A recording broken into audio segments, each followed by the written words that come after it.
Cyan Banister, I am so happy to do this podcast with you here in this wonderful studio, a rare thing for us to do actually, but it's for a rare guest. And I wanted to have you on the podcast for so long, as you know. And it's for the standard viewership or listenership, it's a slightly different topic and context than we normally talk about. So for people who aren't familiar with you, I want to give them a little bit of a primer. First thing to know is that you were one of the first investors in Uber, Niantic, Postmates, DeepMind, SpaceX, and a lot of other companies. And we'll talk about that. But there's some things I've been reading about you which are interesting and I think describe you nicely. So I want to read them. First of all, you credit your success to incrementalism, capitalism, individualism, mentorship, and endless curiosity. Something I've learned about you is that you are indeed endlessly curious, which is wonderful. You also said capitalism saved your life, which is something we may want to get to. And some things that have been written about you. The Founders Fund partner, Brian Singerman, said, "Our team has known Cyan for years, and we've been continually impressed by her ability to identify some of the most impactful technology companies in the world at the earliest stages." Again, something that I want to get to.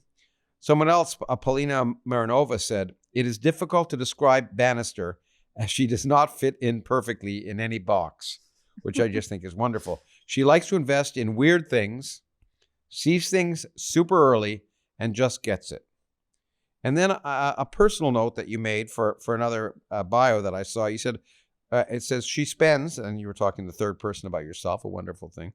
She spends much time dreaming about what the future could look like and investing in magically weird people who do the same and are creating it.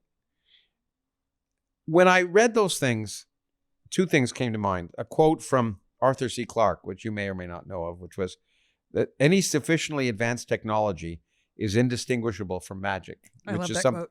Yeah, I bet you love that quote because I think that's what really where you're at. You really are at the edge of turning magic into reality, I think. And you talked about magically weird and everything else. So I think it gets you very well. But one of the reasons I'm excited to have you on, besides the fact that I admire you tremendously, is that the descriptions that you've given or that were described about you capture what I think is the essence of science. And since it's a program about science and culture, I think it's particularly appropriate to have you on this program because I want to try and describe as we go through areas where you talk about things. I say that's exactly the way a scientist would think of things, or that's the approach that makes science possible. And I found it fascinating to see that kind of mentality in someone who basically had a very different background and who's involved in a world which is far apart from anything I know much about. But the more I've come to know you, the more amazing I find you, and that's really true. So while we've discussed being on the podcast for a while, you've been on a bunch of other podcasts in the interim, and I don't hold that against you.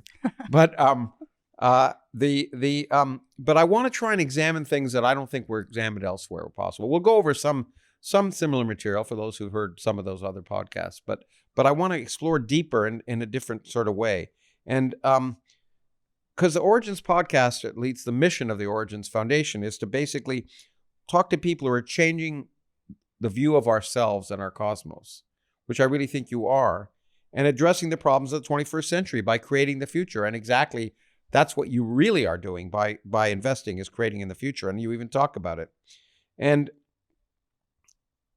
because it's an Origins podcast, and I don't know how many of you may have watched, what I like to do is begin by trying to understand how you became the person you are today, as we do with all our guests. How does one become the person that's doing amazing things today? And then we'll talk about the amazing things. And I have to tell you, I've never quoted this before, but what I think about when I prepare for these things is a quote from a poet, Louise Bogan. I use this quote in one of my books, but I love it. It says, "The initial mystery that attends any journey is how did the traveler reach his starting point in the first place?" And that's really what I want to get to. So let's start. The first thing we can't help mention is that you had a difficult childhood. Yeah. And but you also said it was also empowering. It gave you a unique education. And so it began on Navajo Reservation. Why were you there? Well, I mean, actually, it began in Tucson, Arizona. Okay. How far do we want to go back? We want to go all the way back. All the way back. So Tucson. So I was born at University of Arizona Hospital to two parents who were artists and students there. And while they were students? Yes, while they were students. Okay. And they were woefully unprepared to have children. They were undergraduate imagine. Students. How old were they, do you know? Oh, I probably 20, 22. Okay, really roughly young. around that age. Yeah. Mm-hmm. Yeah. And my mother had already had a child before me, and so I was the second. And how much older was it? It's your sister, right? My sister, my older sister, is 5 years older than me. 5 years older. Yeah. Okay. We'll get to her in a second. I'm intrigued by her. Anyway, so you were born in Tucson, and then when did you move to Navajo Reservation? I moved when I was about 4 years old, about 4 or 5. So do you have any memories of Tucson beforehand, or the first memories really? I have maybe 2 memories that stick out of my father, because I didn't meet my father again until I was 18. And so those memories are pretty... So when did he depart from the scene? He left around the time that I was a year old. A year old? Yeah. Your biological father? Yeah. And then I met him a couple more times after that. But okay, so he basically played no role in your upbringing. No role. Except you knew about him. Oh, yes. He was, but I thought he was a scientist, or am I not wrong? No, my mother is a scientist. I know, we'll get there. Yeah, but I thought your father was too. No, artist. Artist for Yeah, me. an artist. Well, you know, you've got this yin yang of your art and science. It's perfect. Well, they're both artists, and Yeah. she becomes a scientist later. Yeah, well, it's interesting. Well, I would say that may be true about you too, actually, from what I know about you. So now, why did you move to the Navajo Reservation when you were 4? So when it goes back to my grandparents. My grandparents taught in a 1-room classroom in Oklahoma, and that's where my mother was born. And they caught wind that there were these teaching jobs on the Navajo Reservation that paid really well, more than the national average of any teacher. Oh. And so my grandfather was a brilliant business person, in my opinion, and in his own way. And so he packed up the whole family and moved to the Navajo Reservation, and they taught there their entire lives and retired there. This is your grandfather? My grandfather and grandmother were both teachers. Of what? My grandfather taught math and wood shop. Oh, neat. And then my grandmother was a home ec teacher, home economics, which I don't even think they have anymore. And well, we may get back to this. So you lived with them? I lived with them later. We'll get to that in the story, but I lived with them 1 year in high school. Okay. But I spent every summer with them. Oh, I neat. spent every Christmas with them, and we would go from Arizona back to Oklahoma. So it's a little confusing when you're following my story because it spans Oklahoma and Arizona. Okay. Well, you know, it's no secret, and we'll talk about it, that your mother abandoned you to be homeless at the age of 13. And I want to get there later, but I'm more intrigued by, you are one of the most, I would say, truthfully, getting to know you, one of the most scientifically minded non-scientists I know of. Not only You're the first person who's ever pointed that out. Well, it's because I call myself scientist. Yeah, I know. Yeah. Well, I was just going to say, you beat me to it. What I love is that your Twitter handle is Cyan-tist. It's just, the point is, I don't think you realize how appropriate it is. It is really, you are, in my mind, you have all the characteristics of a scientist. One of the things that I think makes me so fascinated by it. Not just the intense curiosity, but the desire to experiment, the interest, the craving of knowledge. And so I want to know, I'm kind of interested in where that came from. I sense, your mother gets trashed a lot because of abandoning you, and rightfully so perhaps. But I want to try and understand who might have played a formative role in your life. So let's talk about your mother first. Okay, yeah. I would say that she probably played a very important role in that. She really, really instilled in my sister and I that being intelligent and smart was important, that looks don't get you very far. And she went even so far as to say we were ugly, so that we would internalize that. Yeah. And then the other thing is, growing up on the reservation, we didn't have cable television for the longest time. And so you really were left to your own devices. You had to figure out how to have fun. You had to figure out the world around you, and we didn't have libraries. So, we had whatever books my mother happened to have on the shelf. I was going to ask, I mean, I know you like reading and writing, and it's true of most people I talk to, successful people, and I'm fascinated by who, if anyone, had a role model. Did you innately get interested in reading? Were there a lot of books in the house? Did your mother go out of the way and get you books, or where did they come from? And did you read them when you were younger? So no, I didn't read, actually. This is an interesting thing. I was unable to read until I was about 7 or 8 years old. I was nonverbal until I was 5. Wow. And when I started reading, it was very late, and I was very nervous about it. And so I avoided books. I'm a very visual learner. Mm-hmm. And I really like lectures. I really like shadowing people, looking over their shoulder, or experimenting. Yeah. And it's probably where that comes from, is I just learn by doing. But books were not something that I really studied or did much of. Oh, okay.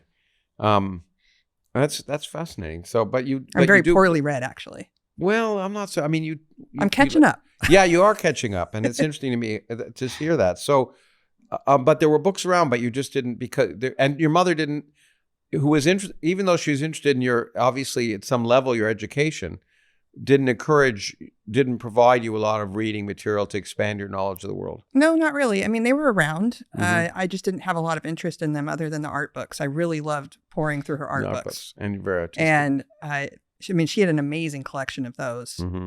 And at some point I did ask her, like, what's the meaning of life? Why are we here? I had this existential period in like my teen years, as a lot of people do. And she pointed to the bookshelf and she said, the answers are over there. She's like, I can't tell you. But I never looked. But you were a teenager. So and I was rebelling. I was like, yeah, you. Well, okay, if they're over there, I want to go over here. Exactly. I don't want to be there. Yeah. Okay, it's too little too late. But most of my education came from just going to school and learning at school. Well, I want to talk about that because I haven't heard much about school. But before that, I want to ask, your grandparents were teachers. Did they provide a different kind of mentorship of you? Did they encourage learning in a different way than your mother, since you spent time with them? Yeah, my grandfather was very stoic and quiet. And I would go after school and sit in his math class, which I really loved doing and watching him teach. And I learned a lot from him just by observing him. I really admired him. And I really loved, it's hard to explain, but just how he viewed the world and how hard he worked. Mm-hmm. You know, he never had a victim mindset. He was always just, the quality of your work ethic was incredibly important. Mm-hmm. And he instilled that in me. And then my grandmother was the perfect homemaker. I mean, she could bake any pie. She could cook anything. She made my grandfather a pie every single day. Wow. Up until he died. So every day. Wow. Wow. And it was pretty incredible. And she could make any pie. She could cook anything. And so to have them in my life, they were incredibly influential to me. They were very stabilizing. It's interesting because I don't hear anyone talk about that. But in that sense, you had a kind of, that part of your childhood was almost idyllic then. Oh, for sure. I saw them as, they could do no wrong in my world until I got older. But when I was younger, they were incredibly stable. They were perfect, in my opinion. Well, I want to ask whether they were really perfect. Were they around when you became homeless? They were not around when I was homeless. Okay, then I give them credit. Yeah. I thought if they let you become homeless. However, we can get to this, but had I shown up at their doorstep and said, please take me in, I'm sure that they would have returned me back to my mother, mm-hmm. because my grandfather had a pretty strong beliefs that children belonged with their parents. Yes. Mm-hmm. But I did live with them for a year and a half and went to high school and part of junior high with them. And that was great because it was a very formative period of my life. And I don't think I would have made it without it. Okay, that's great. I love hearing these new things because I think it's important to try and understand it's confusing. All these backgrounds. There's a lot. Because the conventional narrative view is you became homeless and you were, but there's so much more to it. And clearly that made you the person you are, these interesting people. Yeah, I think my grandfather probably shaped me more than anybody. Yeah, that's wonderful. And did you want to bake? Did you want to learn? Oh, yeah. Bake? Yeah. I loved, we didn't have a choice. Yeah. So when when we got out of school, we would road trip from Arizona all the way to Oklahoma, going through Texas. My grandfather wouldn't let us stay in hotels. So we had to do it all in one continuous drive. Oh my God. Okay. So if you can imagine how horrific that is. And my grandmother couldn't drive. Oh, so he did all the driving? He did all the driving. Wow. We weren't allowed to listen to music. We weren't allowed to talk. And this was you and your sister? Yes. Mhm. So, but by the time we got there, then it was, you had to get to work. So there were no idle summer days. Like you were out digging, post holes for potatoes. You were picking plants, canning food, shelling peas, Oh, wow. out in the orchard, chopping wood, mowing. Like there was never a day we didn't work. And so I'd get back from summer break and all my friends would, we went and rode our bike and did all this fun stuff. And I'm like, yeah, well, I now have a pantry full of canned food. But in the long run, that may have served you better. It actually did serve Yeah. me. I still use those skills today. Yeah, no, I think it's fascinating. Okay, good. Now, so that's interesting to know about the grandfather is one form of influence. Father is no influence at all. No. But one of the people that I've heard you talk about, but you said you're very close, but I've never heard you talk about her as your sister. If you have a sibling who's 5 years older, they can be very influential in your life and teaching you as role models. Were they? Was your sister that way? My sister was very influential. She was removed from the house when my brother was born. I was 10 years old when my brother was born. Mm-hmm. And again, this is a child memory. I don't know if it happened this way, but my brother was born on Halloween in 1986. And the way I remember it, I went out trick-or-treating and then I went to my sister's room, and it was his room.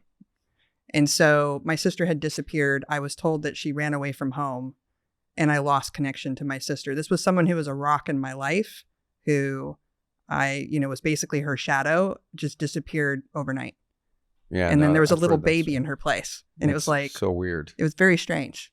Okay, but I want to go I want to go back. In what way was she a rock? Did you play games with her? Did she teach you things? What aspect of her being a big sister, did you emulate or that you think carried with you today that you got from her? I'm just because I've never heard anything about My her. sister is very different than me. She read thousands of books. Wow. She read so many books that I think she has these we always used to joke her glasses were so thick from all the books she read. She would never leave the house because she was always reading. Interesting. And she was really particularly interested in biology and science fiction. And she was a super nerd. And so that definitely rubbed off. I was going to say that. I was glad you said it. Okay. But the most important thing that my sister said to me my entire life, because I've thought about this, is I used to tell her I was bored. Uh-huh. I'd come and tell her, I'm so bored. And she's like, you're too smart to be bored. It's an insult to your intelligence. Figure it out. Wow. And that really hit me hard because I was like, wow, she's calling me smart. She says I can do better than this. So I really applied myself after that. And I really think that was helpful. Oh, yeah, sure. And to hear from her, that's great. Now, did she read to you aloud? No. My sister did not read to me. My sister liked to beat me up. Okay. Pull rugs out for, sibling stuff. Yeah. It happens. But no, we were very close until she started till puberty. And then at that point it was like little sister tagging along, not very cool. Yeah. So I would watch from the sidelines as she grew up.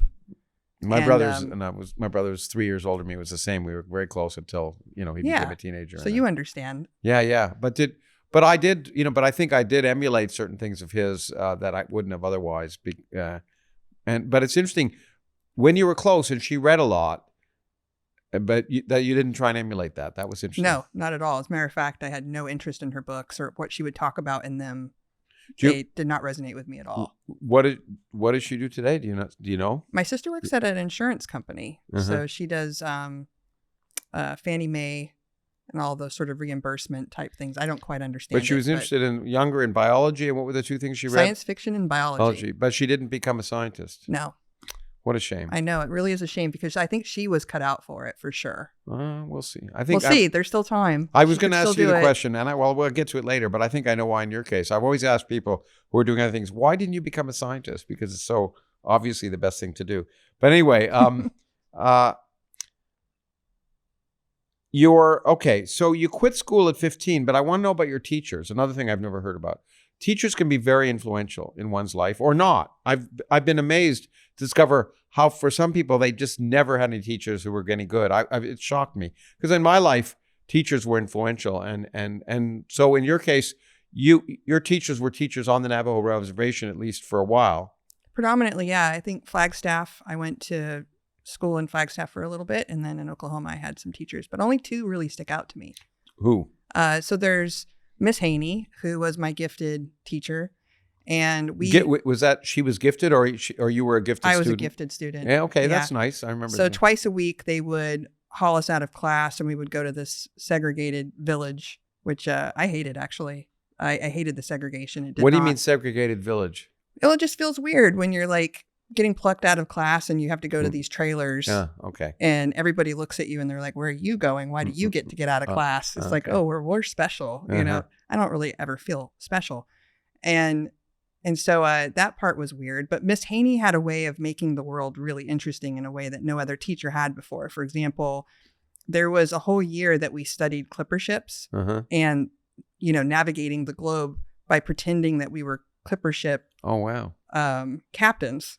And then we had to learn what kind of food that they ate on the boats. We had to make it, replicate it, and then learn about every stopping point. We would, interestingly, roll dice to figure out where we would land. Oh, we'll get back to that. I never made that connection before now, but we would roll dice to where we landed, and I really, really loved learning because of it. And I really wish that more teachers would incorporate gaming and that sort of method to teaching. And she also had these things called Think Lab. Did you ever hear of Think Lab? There were these cool cards that you would pull out, and you had to solve all these puzzles. Oh, neat. Like trolley car type problems. Yeah. That's basically what they were.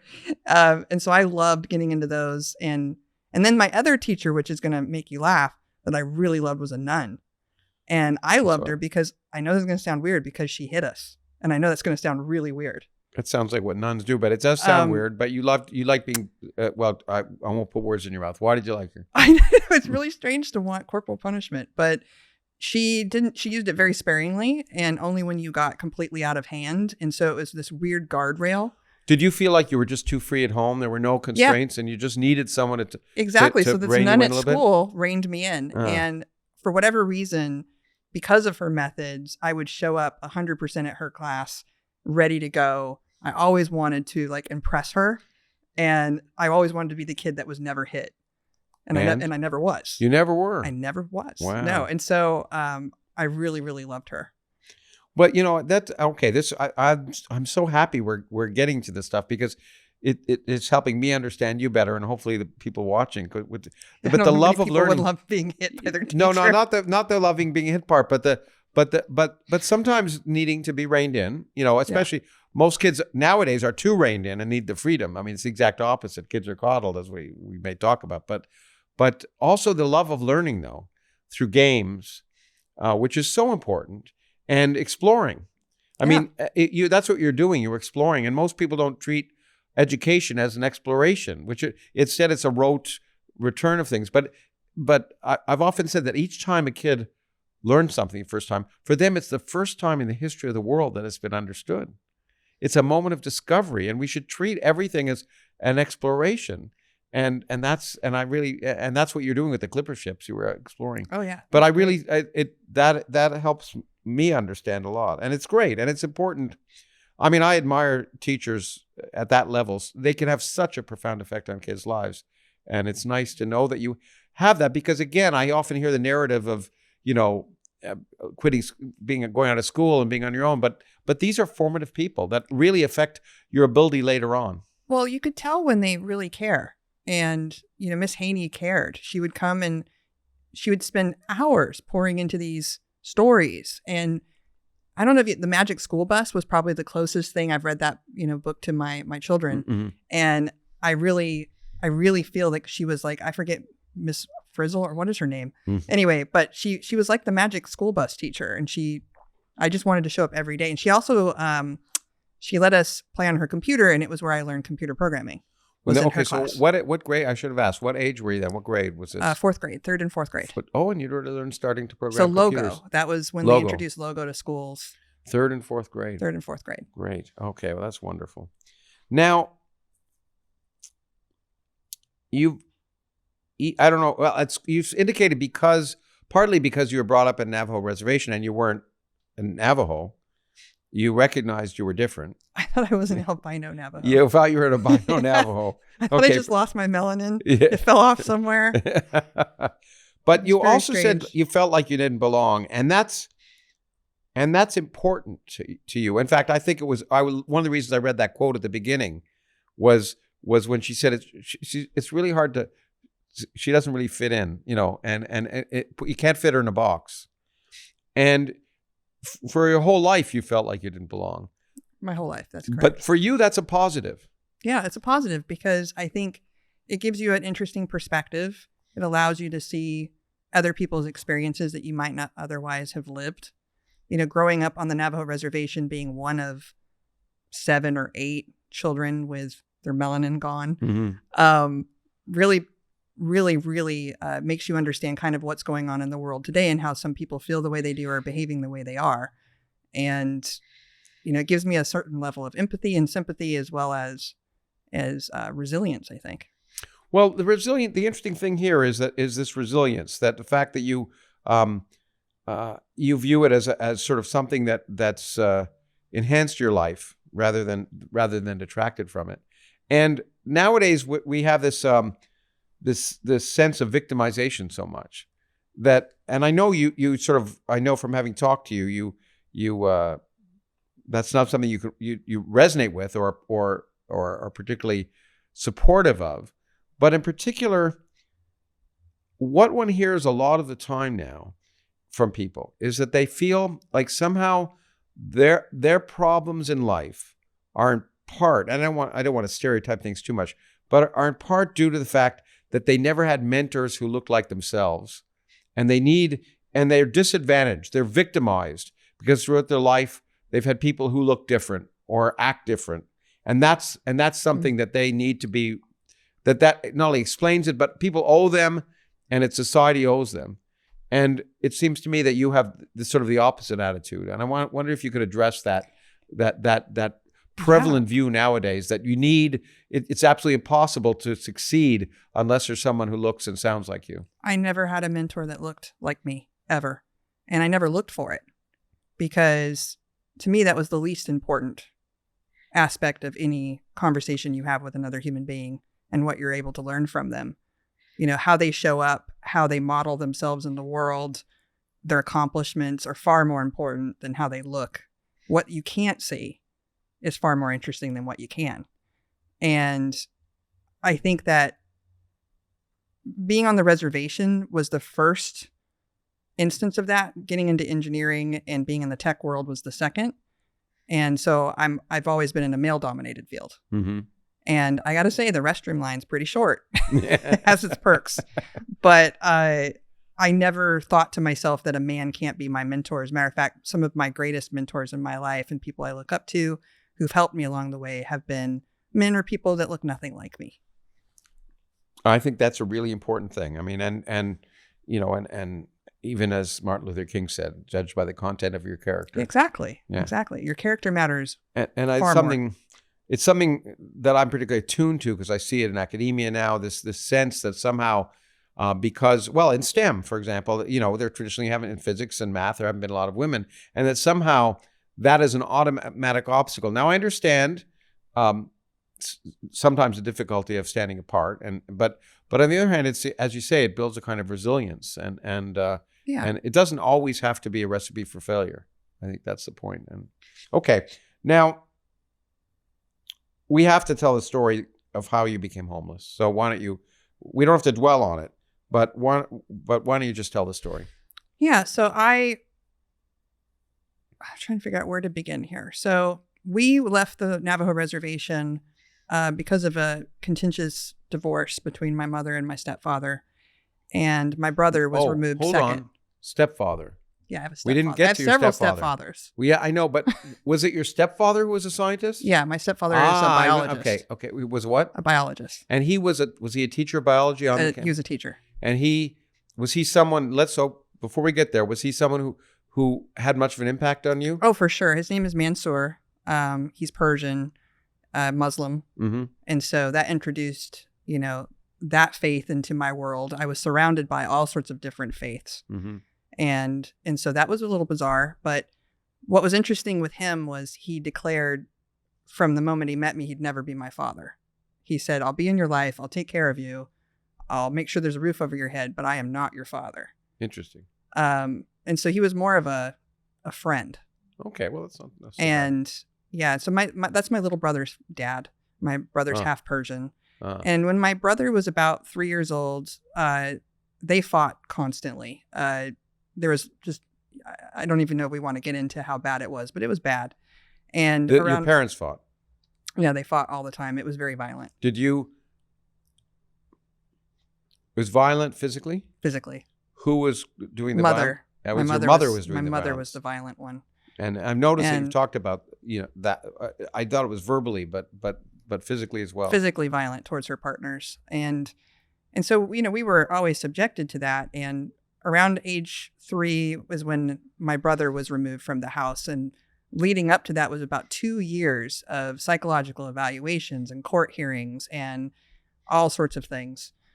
And my mother moved us to Northern Arizona University, and that's when we moved to Flagstaff. Flagstaff, okay. But we actually fled, and she was hiding from my stepfather. So she was hiding. She basically abducted his child. Okay. And he was still on the reservation? Correct. Still teaching on the reservation. And so I was asked by my mother to commit perjury and testify against my stepfather in court, accusing him of doing horrific things to me that he never did. Mm-hmm. And I remember, this is important because I remember feeling that this is a moment in my life where I have to do the right thing. Yeah, it's amazing. And if I don't do the right thing, an innocent man is going to go to jail potentially for life. And I couldn't live with that. How old were you? It was about, my brother was 3, I was 13. Wow. 12, 13. That's quite something for a 13-year-old to recognize. Yeah, I'll never forget the moment because we were in a car and it was moving. And my mother said, "You don't understand. You have to do this." And I was like, I can't.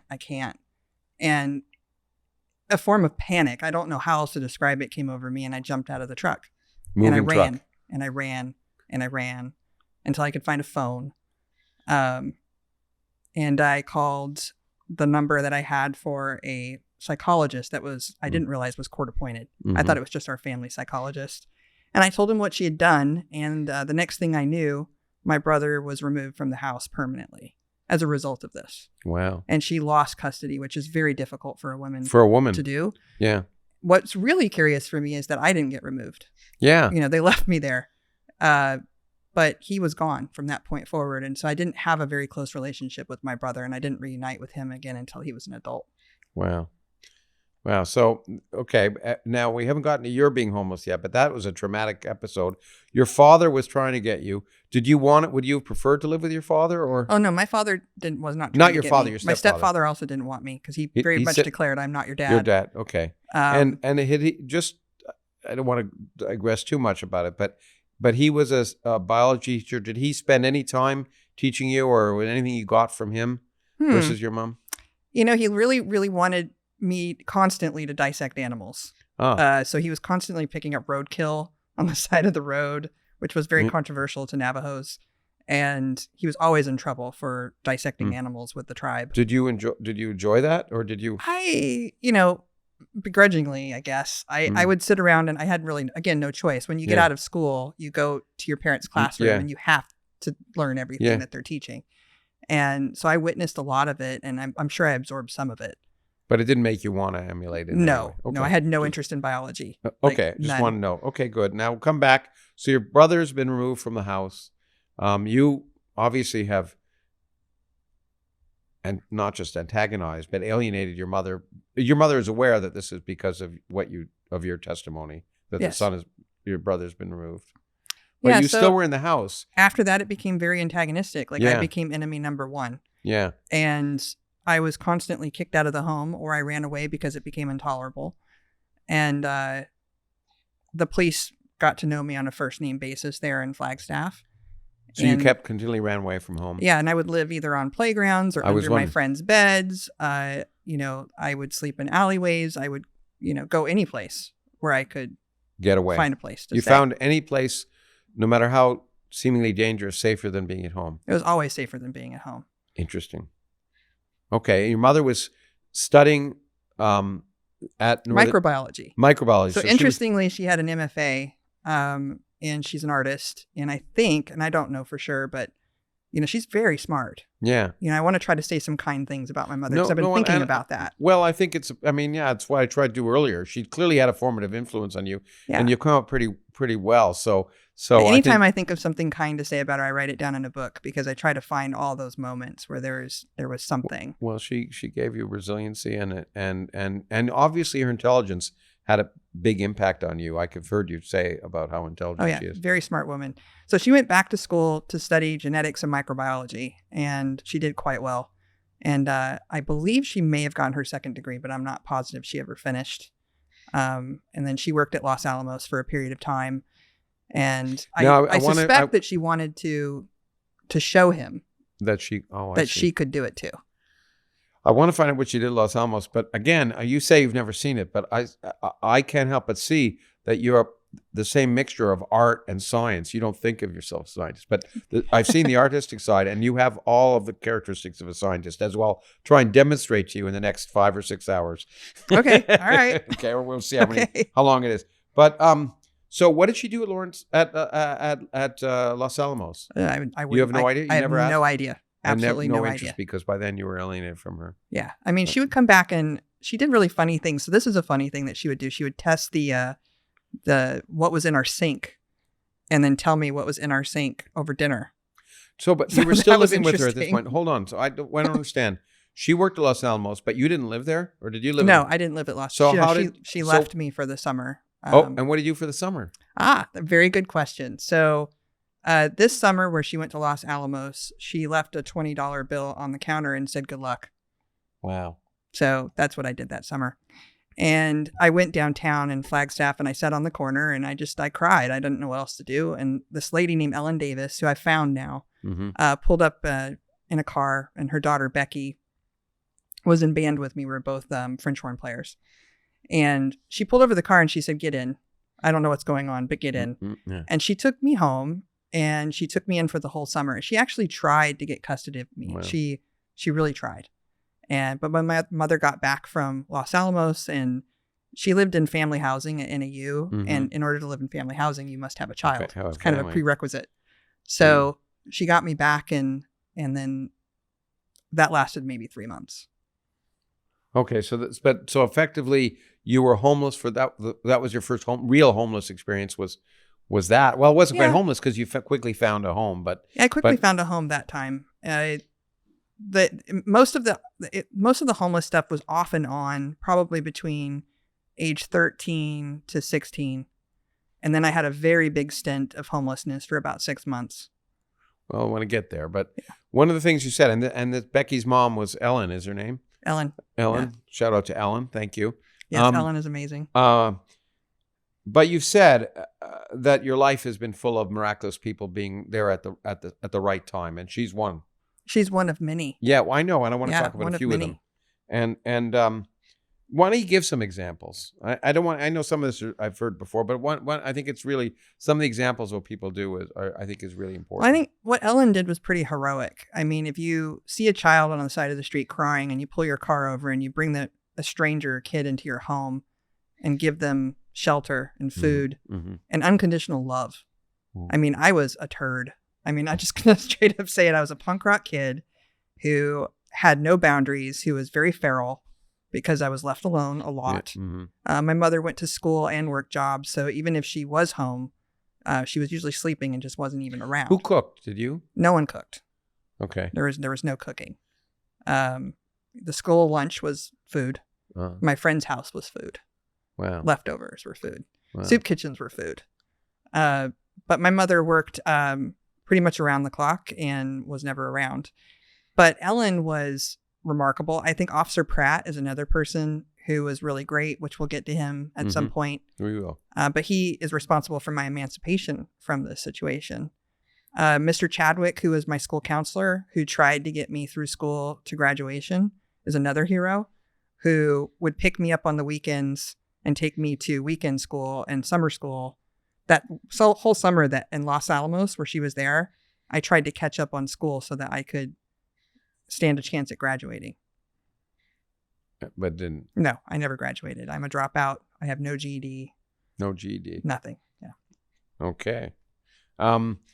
Well, yeah, we'll get to Officer Pratt because I mean that story is neat, but now I've tried to make connections. Sometimes maybe new to you, like, and I'm happy to see we've discovered a long. Yeah, we're history. discovering some things. Yeah, including dice history. But we'll get back. But here's something that you said later on after we relatively late about in your life after you sort of became more spiritual, which we'll get to. You said your purpose. You three things, and I see all of these reflected in knowing you as I do now. Three purposes: one, to spread joy; two, to lift others up; and three, to end poverty. Yes. Now, when I read this and when I heard it and discussed later in life, the first thing that came to my mind is, don't these reflect exactly what was done for you to make you survive the experience you had as a child? To spread joy in your life, in a life that didn't have much joy, to lift you up in ways that you wouldn't have been able to do otherwise, to lucky these miraculous people who were there at the right time to end your poverty. So I'm wondering whether your purpose really doesn't reflect or if it doesn't really reflect for exactly what allowed you to be here today. I think that's correct. I actually, no one's ever pointed it out. So thank you. I think that I do a lot of self-reflection. I'm called a scientist, and I jokingly call myself scientist because I study myself more than anything. And when I think back about the people I admire, those were qualities and traits that they had that I want to emulate. So I think that's correct. I've never put two and two together, but well, that's great. I think that's excited. Right. No, I mean, and we'll come back to it, but I think it's really important that those things allowed you to be, and people say I'm self-made, and people will describe me that way, but that's not true. No one is. No one is. No one is.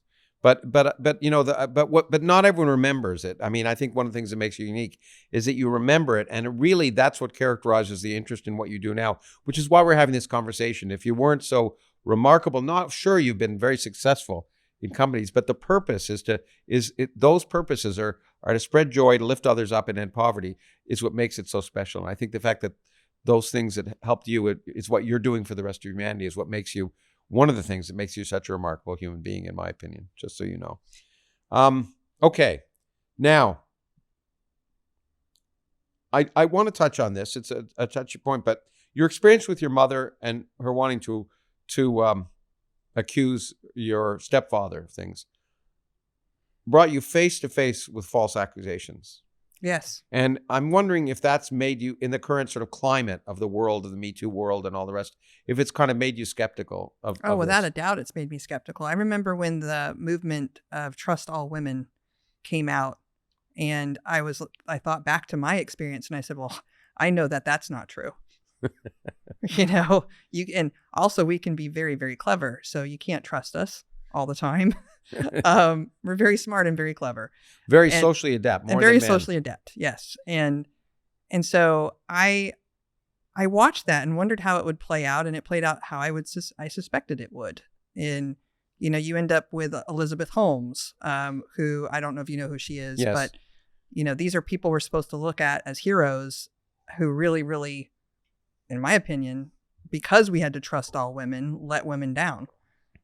And because we artificially prop people up who don't deserve it, as well as give people too much faith when it's not earned. I've actually said something and people are shocked at, and most people, I think it's demeaning for women to say trust all women. It is because it suggests they don't have the intelligence to lie.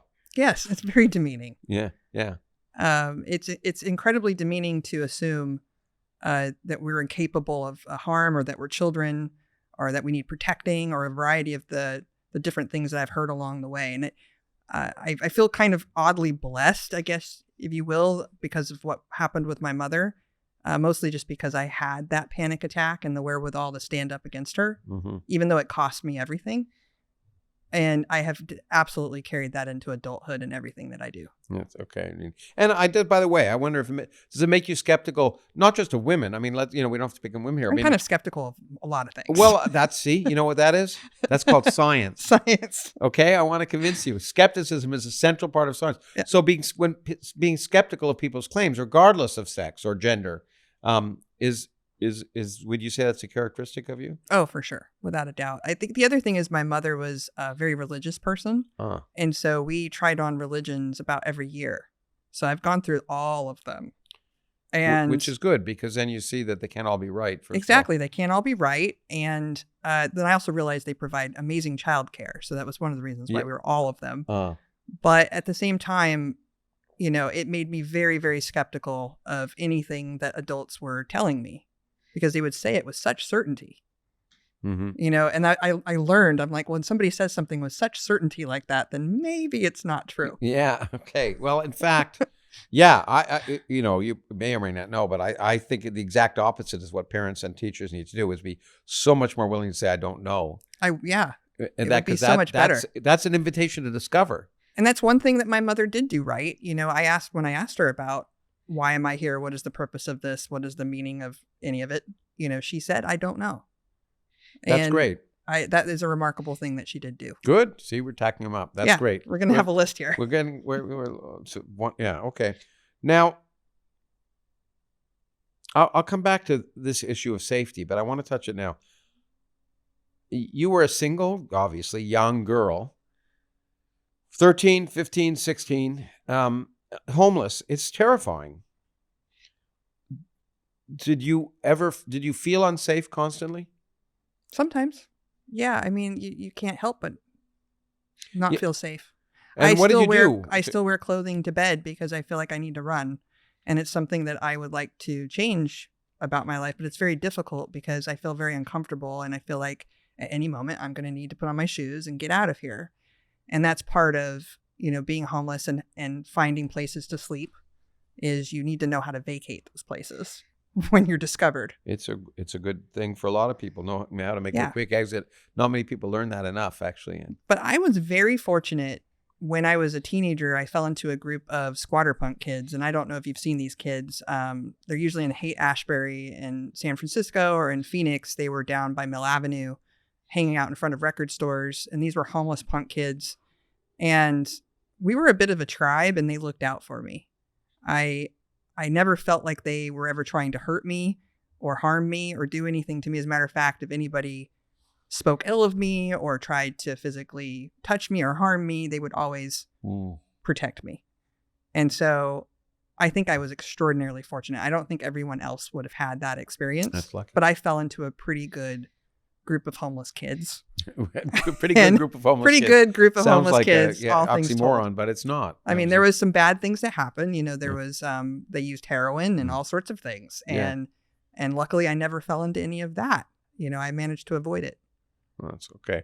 Well, but there's one thing you said which I found interesting. You once said, once you're homeless, you can never be non-homeless. That's correct. Want to elaborate on that a little bit? It's kind of delightful, actually. But every time I see, like, for example, a conference and there's food and I walk past it in a hotel, I'm like, man, if I were homeless, I could just walk in there and I could make myself a sandwich. Every time I'm in a coffee shop, I see creamer and honey and all the various things that could give you calories. Because I was very thin and pretty much malnourished. And to this day, I still see excess everywhere. And you can't unsee it. Yeah. It's just something that is part of you. I even think of places I could sleep. Like I go to IKEA and I imagine like, oh, I could just sort of live here and no one would notice. Well, that's not only amusing, but it's interesting and useful. I think the fact that now that you've achieved some wealth, the fact that you still know what excess is, I think is an important. Yeah. I do have one problem that has carried over, which is my fridge always has to have food in it. Always. Okay. I don't feel safe if there isn't food in there. Well, that's not so as soon as I go any place, if I travel to an Airbnb, that fridge will be there. There'll be a grocery delivery within 24 hours. There has to be some food in there. Okay. I should say, by the way, as a when you were talking to me, maybe there's a lot of similarities between being homeless and being a graduate student. But when I was a graduate student, I had the same attitude. When I was at places where there were conferences, if there was a conference that had food and it was different than the one I was at, I was over there because you're over there. You know how to get free. There's nothing like getting free food, right? If you're a graduate student, yeah, absolutely. It's very similar. Okay, well, there's another impact that I want to talk about that I think is really important.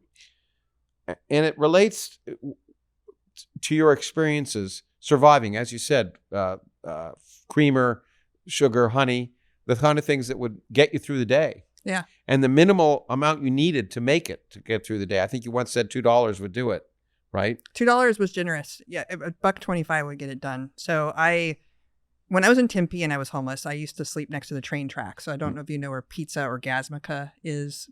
I think I do, yeah. Okay, there used to be a co-op. I think the co-op now is a bank on Mill Avenue and University. And so I was homeless near there. And every day I would get up in the morning and I would head over to this co-op, which had a 25-cent bagel and cream cheese. So that was the first meal of the day. And then you would get a coffee, which was bottomless. Mm-hmm. And of course, there's the creamer and the sugar and the honey and all the good stuff that you can put inside of it. After that, you would have to come up with $1 because then you could get a Whopper because there's a Burger King across the street. Okay. And if you could get more than $1, if you got to $2 or $3, then you could actually get rice and some veggies at the Vietnamese store further down the street. So that was my day every day, was just trying to figure out how to make that much money. And, I started out by spare changing, but I spare changed a father who had a little child with him. And I just remember feeling so guilty because he turned around and he told me, he's like, "I'm sorry, but every penny I have has to go to my kid." Oh. And I thought, lucky kid. Mm-hmm. But then I thought, I've got to figure something else out because I can't live with this guilt. I can't sit here and beg from people and expect them to take care of me. And so that's when I think, for the most part, that I've identified in my life where capitalism started playing a very important role. Oh, okay. This is good. This is very insightful. This is great. Yeah. Okay. And in that regard, I want to relate your experience. I've heard you talk obliquely about this, and I know you and I have talked about it, but I think it's been illuminating for me to learn this. As someone I think we both admire now is the economist Thomas Sowell. Oh, I love Thomas Sowell. And he's always argued that elites tend to think they know what's best for people. Of course, they always think that. And I've this realization has occurred to me in the last year or two, partly from knowing people like you, and also recently having had a dialogue podcast that'll come out in a while with a young woman who was studying undocumented immigrants, migrant laborers. I always thought, for instance, I was I grew up in Canada where there's a big minimum wage, and it's much more socialized than the United States. And I couldn't imagine. I've always been upset at how low the minimum wage seemed to be in the United States. Sowell points out, and it was the first time, it was a new realization for me, and I think I've heard you talk about it too, that having a minimum wage is often an impediment. I mean, you want people to be able to, of course, have enough to live on. So that's the one side. It sounds good to have that you want people to have a living wage. You want to be able to, everyone in the world you hope would be able to live and be able to feed themselves and house themselves. And so it sounds nice that everyone who's working should have a wage that allows them to do that. But why don't you go into what the negative side of that is? Yeah, I mean, we can discuss UBI versus minimum wage, and I think there's merits to UBI, but universal basic income. Yeah, universal basic income. I think that minimum wage creates a line that you can't cross if you don't have a high school education, which I didn't have, and you are unqualified for jobs. So you can't do things that take basic skills. For example, when I was, and then of course I was underage too, so that didn't help either. But I couldn't clean a toilet, and I would have done that. If you would have paid me 50 cents to clean a toilet, if I only need $1.25 a day, think about what kind of dent that makes in my life. I was not allowed to do that. And that was the very first thing I started thinking about what was wrong with the world. And one of many things. I've always hated minimum wage, and I get into arguments with people about this, but most of the time it's because they've never actually had to live through the circumstances that I lived in. And so they don't know, what they don't know. Yeah. Well, but their minimum wage never helped me. It just hurt me. And I've heard Thomas Sowell saying more or less that. The difference being that he would say elites think they know what's best, but I've heard you say, and you just sort of more or less did here, that when you're homeless or when you're extremely poor, you at that instant know what's best for you to survive throughout the day. Absolutely Other know. people don't. Yeah, but you do. Every penny counts. If you find a penny on a sidewalk, it counts. Mm-hmm. And so if you had the ability to do a very simple task, and think about how many restrooms out there, we'll just start with toilets. Like if we could have cleaned toilets, then every restroom didn't need to be staffed Mm-hmm. by employees of the restaurants. I could have sat in there. I could have given you 5-star service. It'd have been great. And then you get a skill after that you can then parlay into something else. Yeah. I mean, that's where incrementalism, when I talk about that, comes Yes. from, is everything is a step of little baby steps, and I was denied that. And I think that a lot of elites think, well, you need to have some sort of barrier to entry. But that's based off of, again, it feels good, it sounds good, but in reality, it's not good. Yeah, that's the thing. Often, a priori, from a distance, it sounds good, and there's a lot of It makes things you in feel our better society. about yourself. Yeah, and there's a lot of things we'll hear in society about it well intentioned, but nevertheless not good. And this is I was, as I say, for me to realize this was a revelation until I heard, of cases like yours and others. The similar thing, and you just mentioned you were underage. When I talked to this woman who studied undocumented children who come in from Mexico or Central America, the United States, and if they can't get a job, they can't live.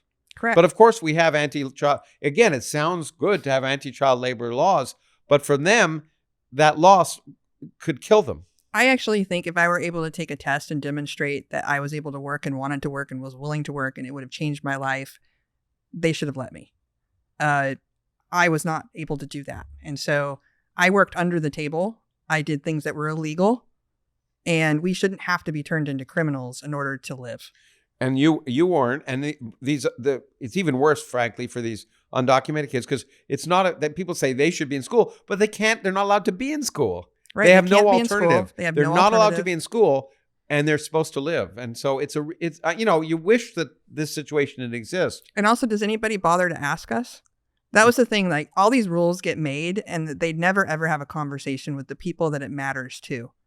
Yeah. And having a high school diploma is another barrier, right? Mm-hmm. So you see this in. Luckily, Google and various companies have dropped the requirement for accreditation in many roles, but the minimum requirement of a high school diploma in a food service job makes 0 sense. Mm-hmm. Like, why should you have to go to high school and finish a diploma in order to fry some fries? I mean, that really makes 0 sense. Yeah. But we use it as a filtering mechanism to say, I don't like you. Yeah.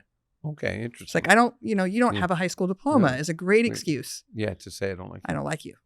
By the way, you'd be amused that I was just at a conference this in Los Angeles remotely because of the fires, but and the last speaker said that it's a great thing, and he thinks it's very important that because of his concerns about what's going on in higher education, that a college diploma should not be a prerequisite of many things, because so many kids are not getting educated, are getting de-educated by college.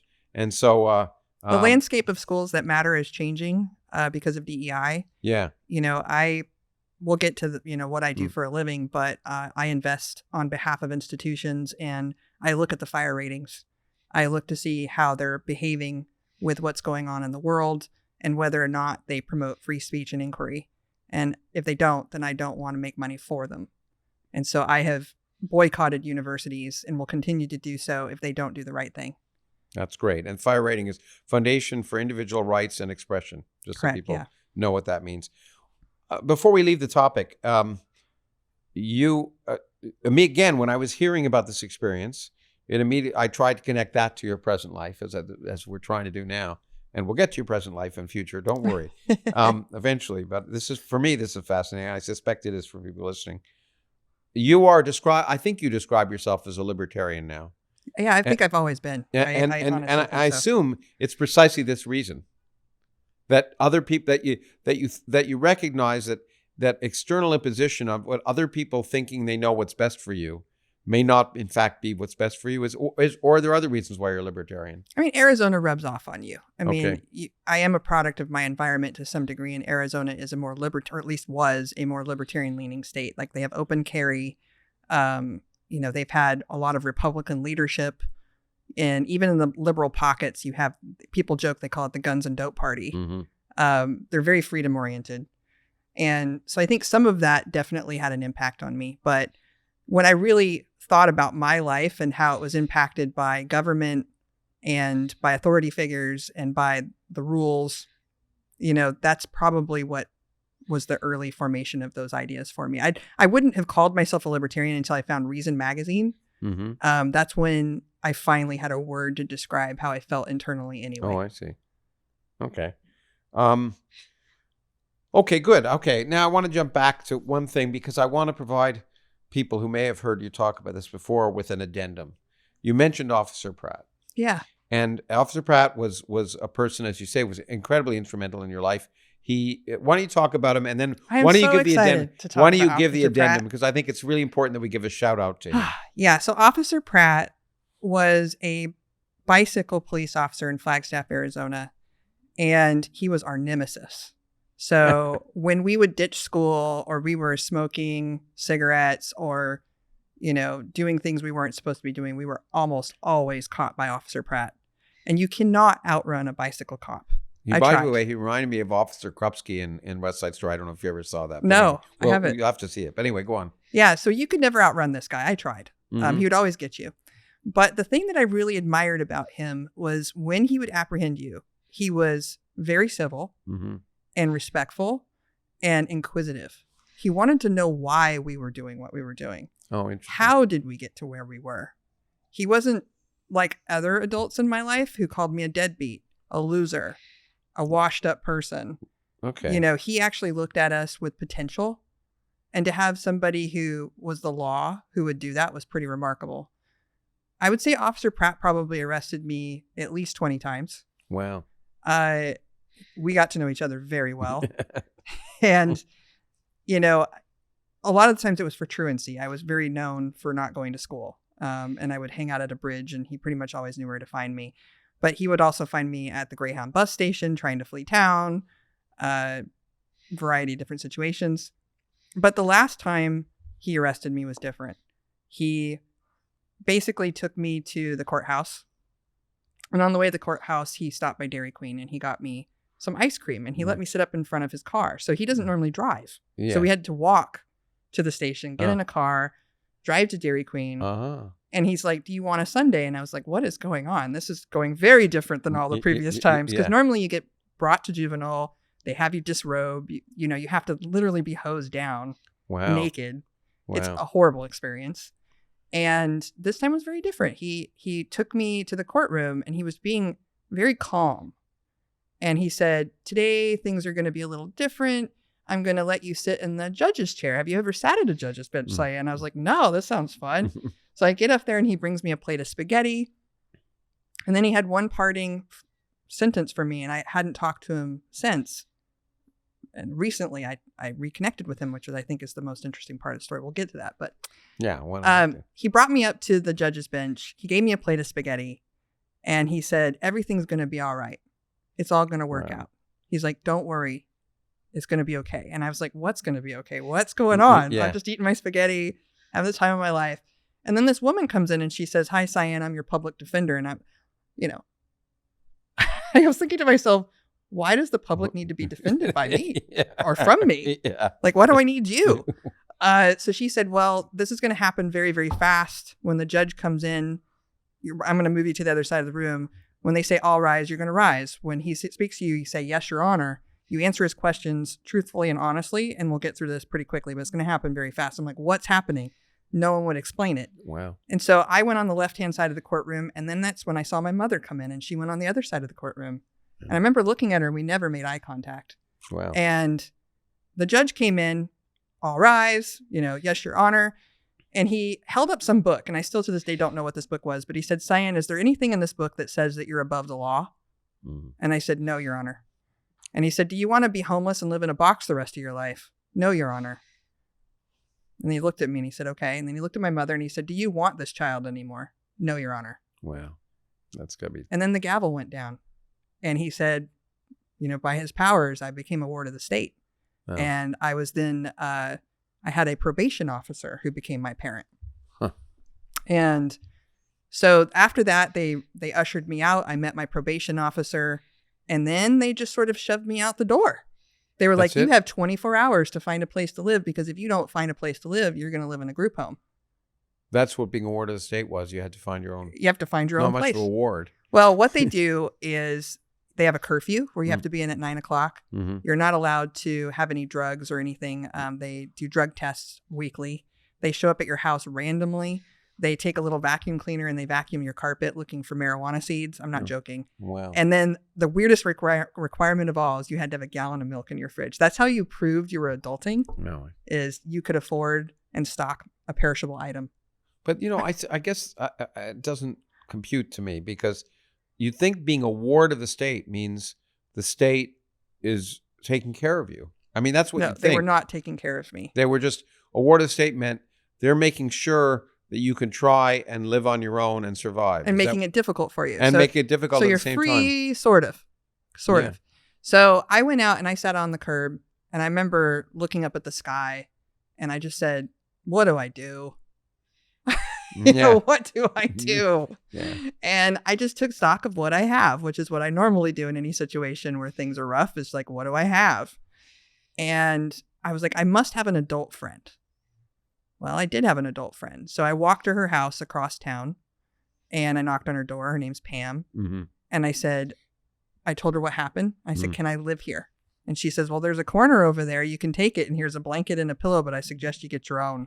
Mm-hmm. And that was that. Within 24 hours, there's another person who remarkably helped me, and she was 19, 20 at the time and in college. And she moved out promptly after and left me with the house. Wow. So I had my very first house Wow. as a result of this. And the woman who rented to her was an elderly woman who didn't understand contract law. And so she signed a lease agreement with me. Well, even though you were... Yeah, I wasn't of age. Yeah, wow. So it was pretty great. I really, really, really lucked out.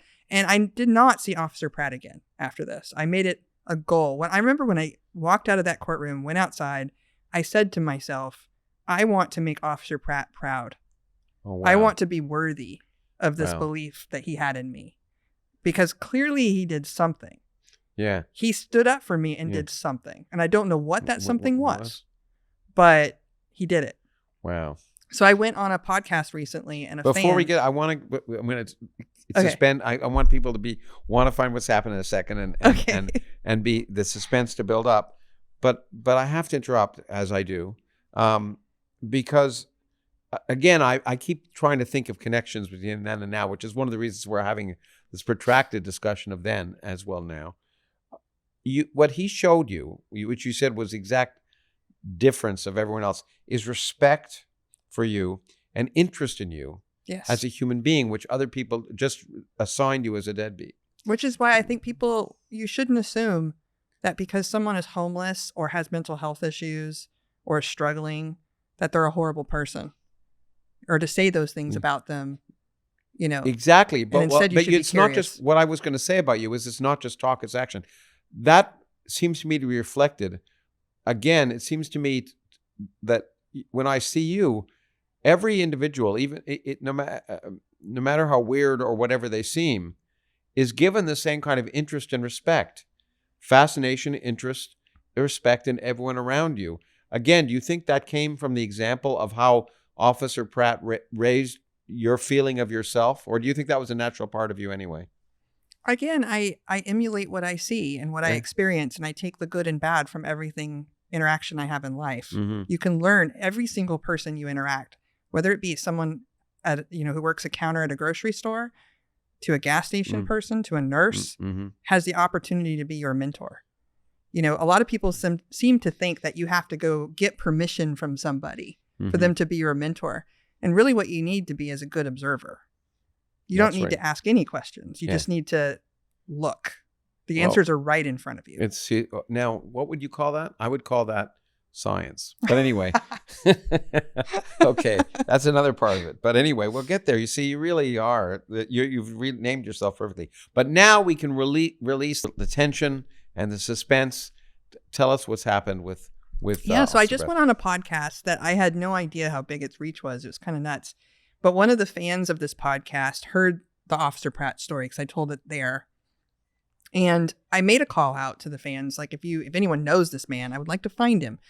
Because from that day forward, when I went out and I stood there and tried to figure out what I was going to do, I made a pledge to Officer Pratt and to myself that I would never, ever let him down, that I would do everything in my power to succeed and to not look back and to never end up in a courtroom again or arrested or on the other side of the law.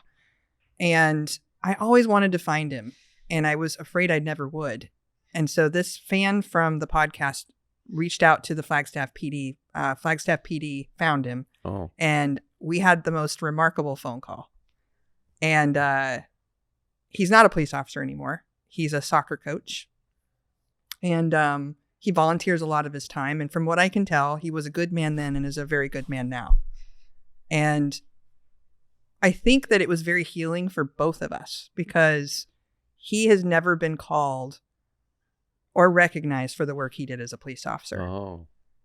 And for what he did for me was a normal day for him. Did he remember you specifically, or he remembers pieces of it? He remembers picking me up at the Greyhound station. He remembers the boyfriend I had at the time. He remembers hanging out at the record store and the kids. He did not remember me specifically. Yeah. But he did remember pieces, and more of the memories are coming back. Of course. The more we communicate, the more he's starting to understand. But what was really interesting was he thought to himself when he became a police officer, I want to change the world and I want to make the world a better place. But then he realized he was in the small town of Flagstaff, Arizona, and he realized his world was very small. Mm-hmm. So he said, I'm just going to make this little town the best place I can. And he came up with the idea of becoming a bicycle officer because he was out in a patrol car and he noticed that someone had a really cool lawn and he wanted to stop and talk to them. But he realized it would be super awkward if he pulled up in his police car and he wouldn't have the same type of interaction. So one day he was on a bicycle, his own bicycle, and he went by the same yard and he sees the guy out in the yard and he goes over and starts talking to him. He's still in his uniform though. Yeah. And he has a really frank conversation with this person, heart to heart, as a community member. And that's when he went back and he said, I want to start this bicycle police program so that I can be around kids, so I can be around the high schoolers, so I can have an impact in our community. And it was because of that he met me. Mm-hmm. And I wanted him to know that he had a huge impact in the world. Yeah, that's wonderful. That you did. He has no idea what he's done.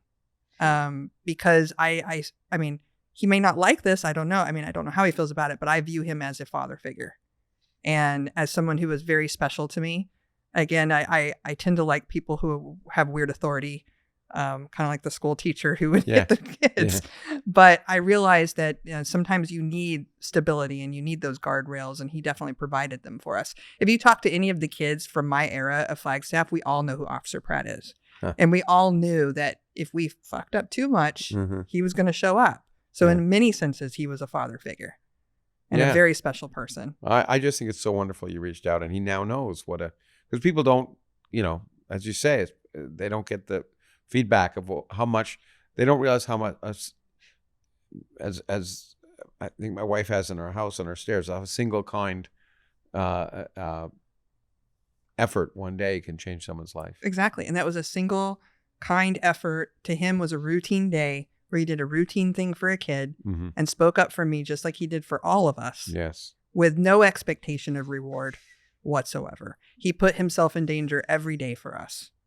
And it's remarkable. And so one of the things he and I are working on is I wanted to thank him in a big way. And I was hoping that he would allow me to. Because that's the other thing is sometimes you want to go back and thank people who've been a part of your life in some way. And so we're still trying to figure out what to do, but he has some dreams of helping more kids like me. And not going back to policing, but trying to figure out, he used to be in the Big Brother, Big Sister program, and he was a big brother. And so there might be something around that he and I can work on so we can reach more kids like me. Wonderful. Well, I'm so happy we could update that. It's a great outcome. It's a great outcome, and I wanted him to be able to hear it too. If he's going to love it. He's definitely going to listen to this, and he's going to love it. That'll be great. And I think people should hear it, but it's wonderful. But it also gives us a great chance for another segue to the next step. We're actually making progress.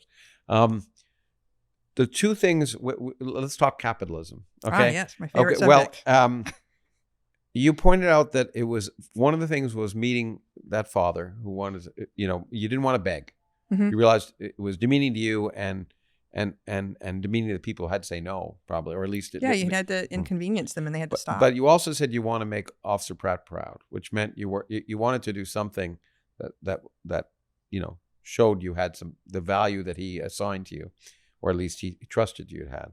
So I know that at some point you moved from sort of just being a street kid to beginning to be a young capitalist, making jewelry and T-shirts.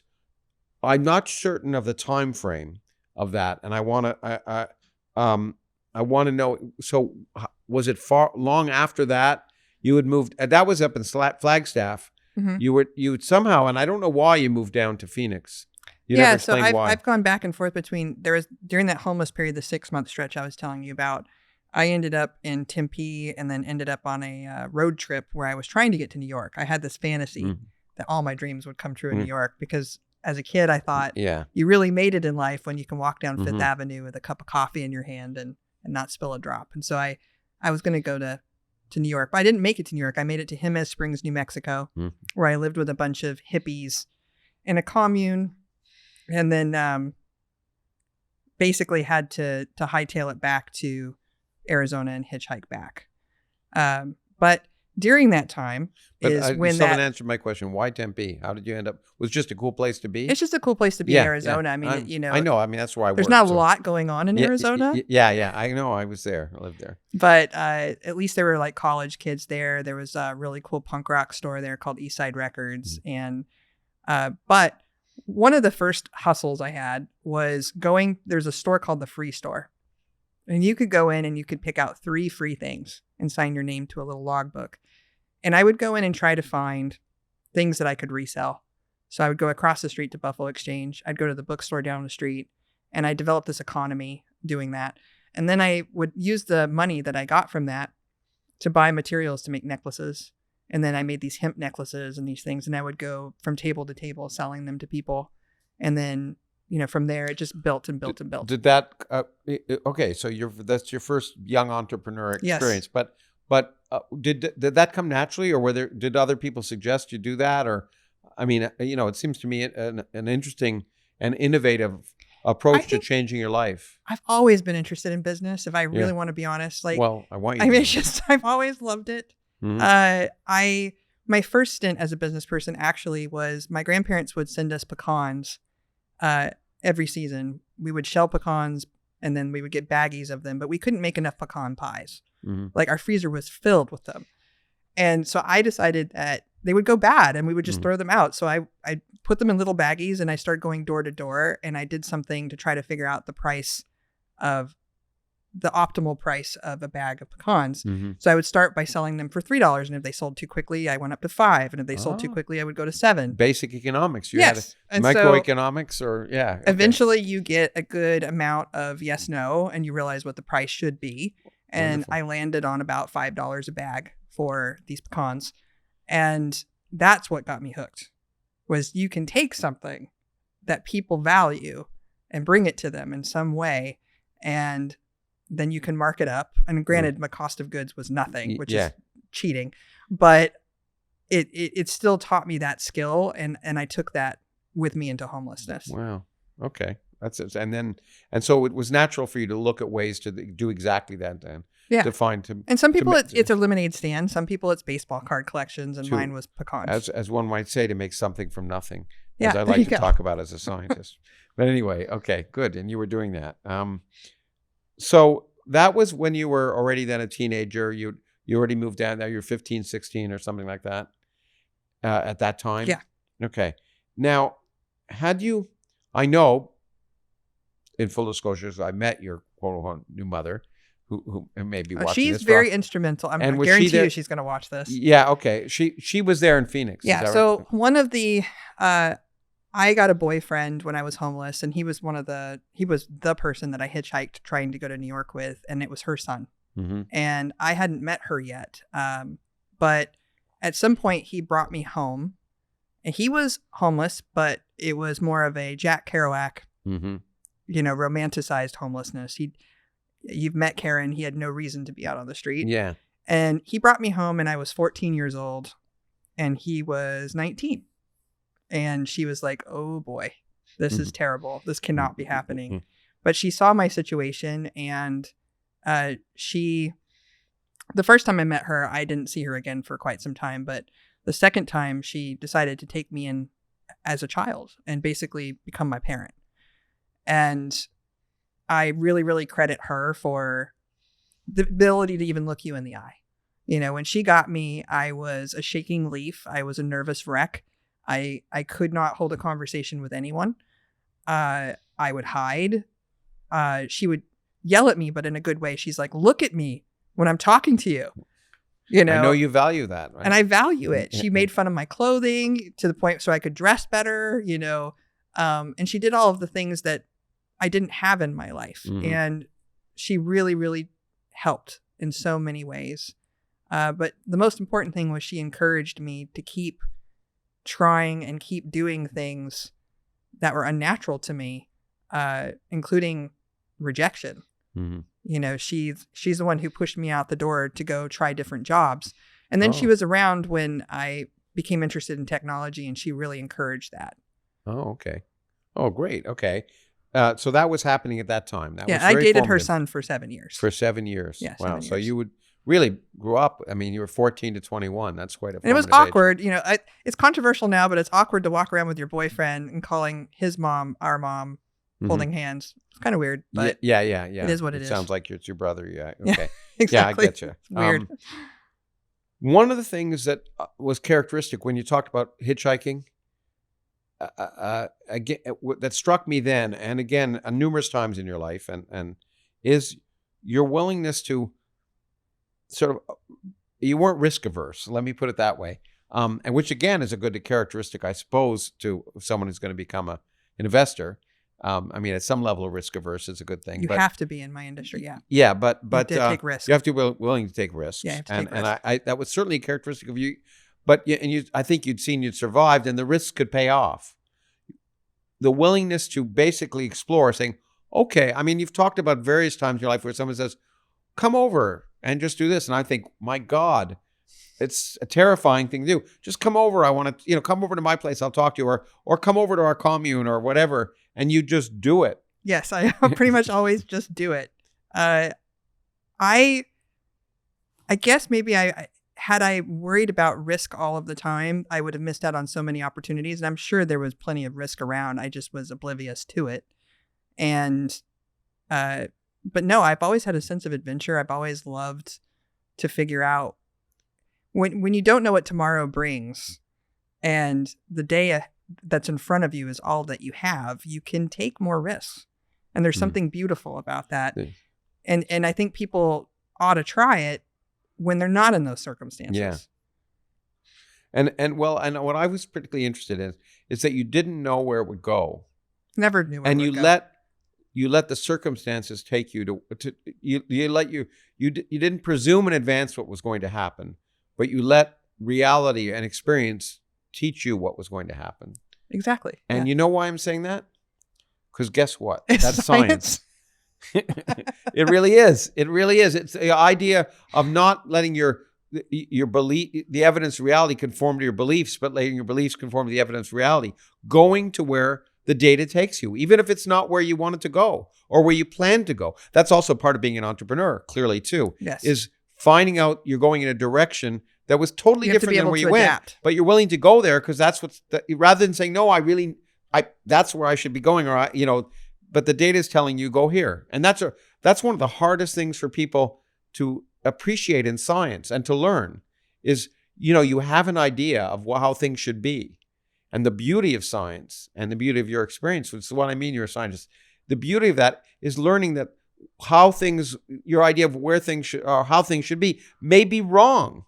And in fact, you're willing to go to where it really is. And that can often lead in a wonderful new direction. And in your life, it has many times. I mean, when you don't expect things, magical things happen. Exactly. Okay, good. I'm just trying to convince you if I hadn't already.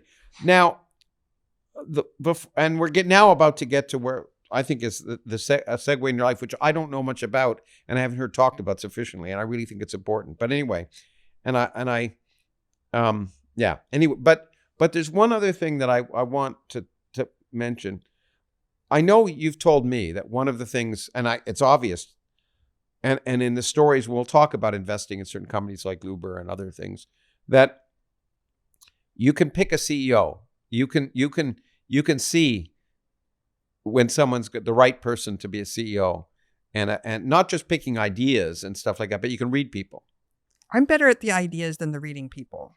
I'm good at reading people, but my colleagues are better. So, okay, so you don't think because I know the story about Travis and Travis is an exception. Is an exception. Because I was wondering whether your experience selling in restaurants and other things was a way to read people, but maybe not, you say then. Yeah, I one of the things I like to do, and maybe again, this makes me a scientist, is to question the beliefs I hold about myself. Mm-hmm. And a lot of times when I think that I'm really good at something, if I really examine myself closely and look at all the warts and ugliness that's involved with it, I discover I'm not as good as I think I am. Well, that's a wonderful thing to know and acknowledge. And we'll talk about over and over again I'll bring up Richard Feynman in a while, that the easiest person to fool is yourself.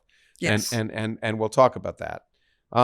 But I want to get, so you've started being a little, you're making enough to live and survive and you're not really on the street at this point because you have a mother, but at some point there's one thing you have talked about, one you haven't, but you were selling t-shirts and a guy named Chris Collins, I think, changed your life there. So you want to go into that? Absolutely. So one of the things I figured out how to do was to create stencils and cardboard, and you could go buy spray paint and just spray paint logos on things and then sell them on the street.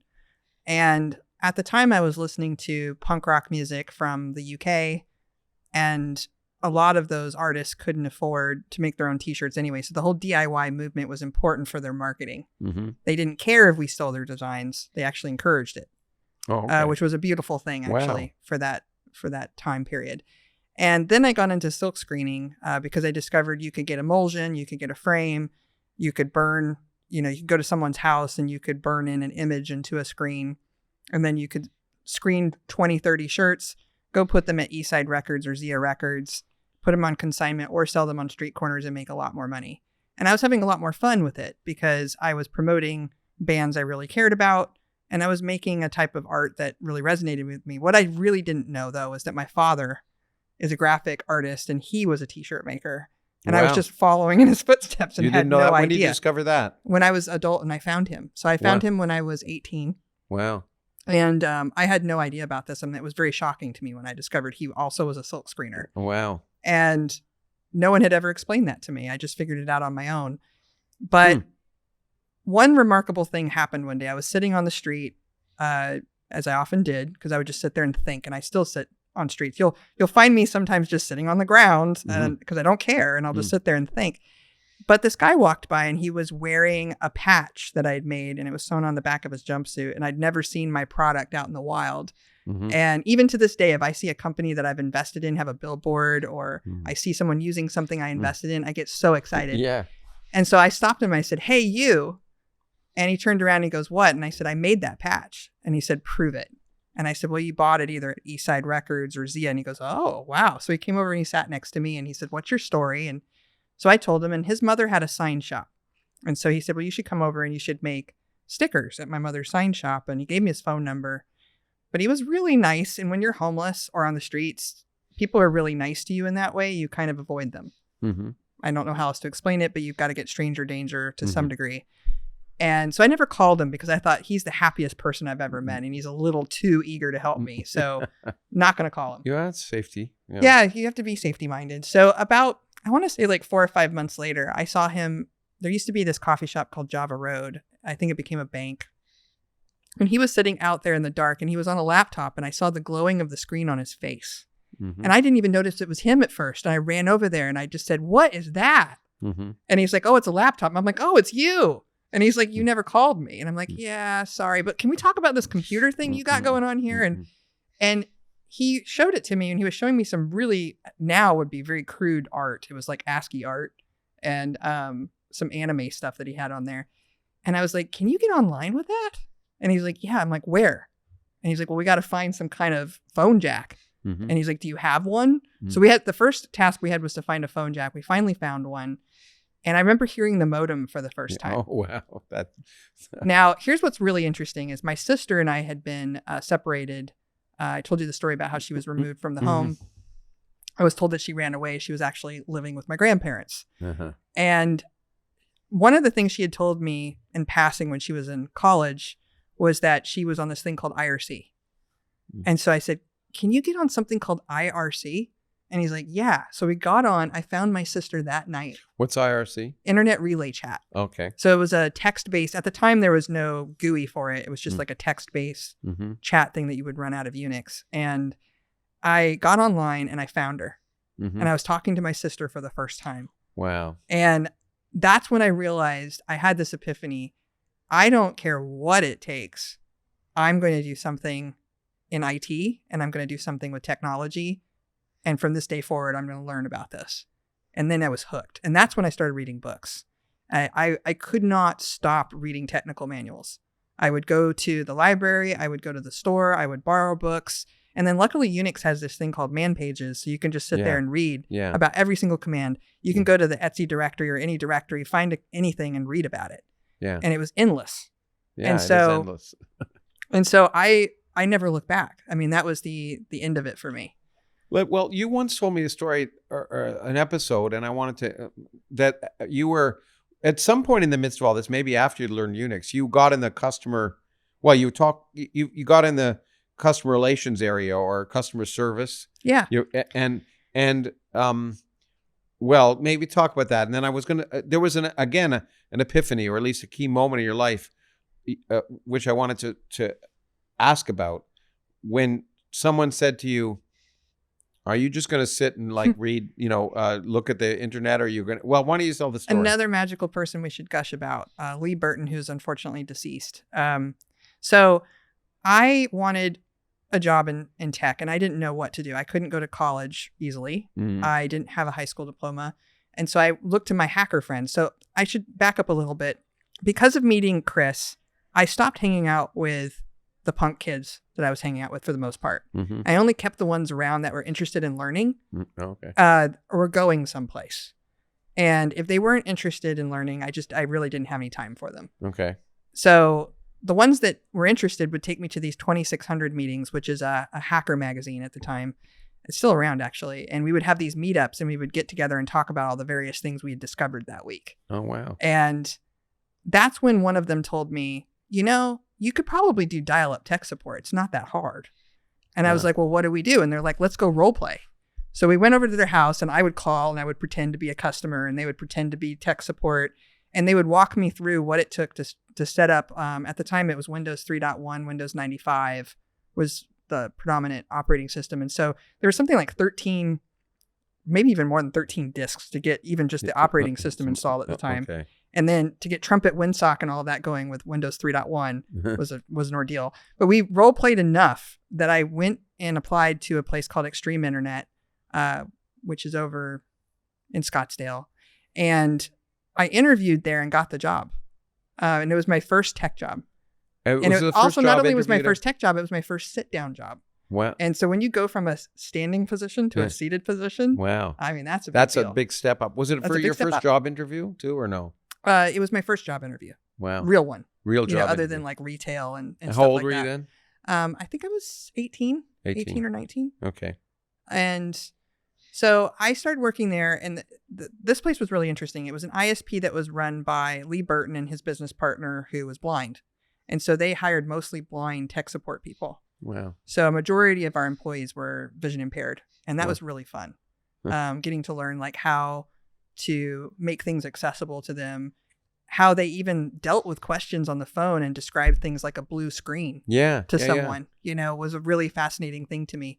And I was happy just taking calls and helping people get online. But one day, and I would register domains. So this is where this happened, is I started figuring out you could register domains. At the time, they were free.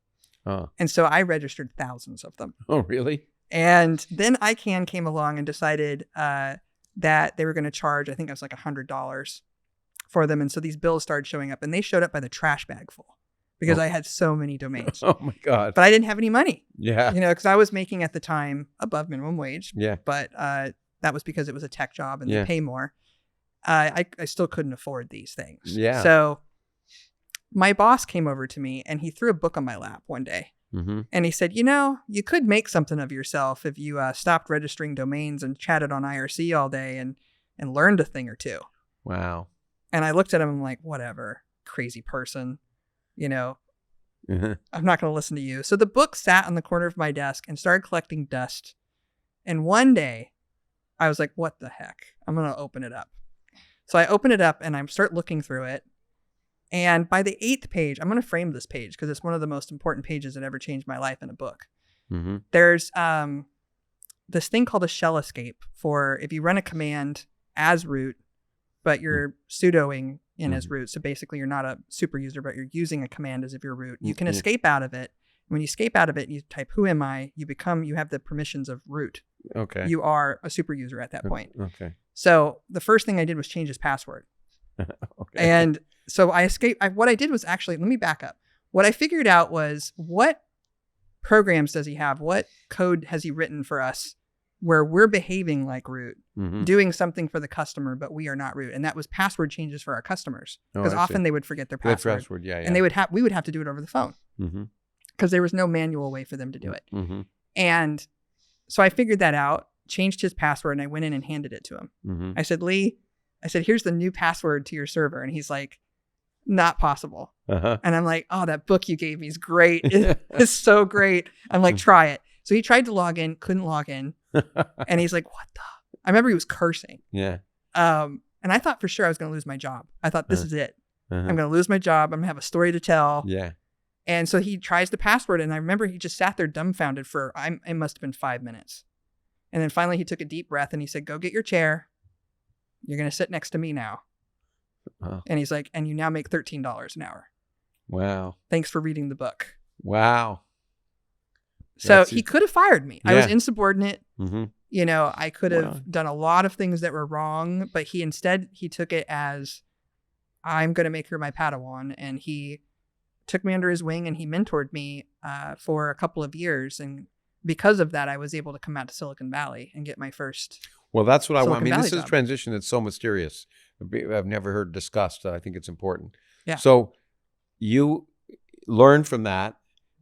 Mostly, was it around IT security?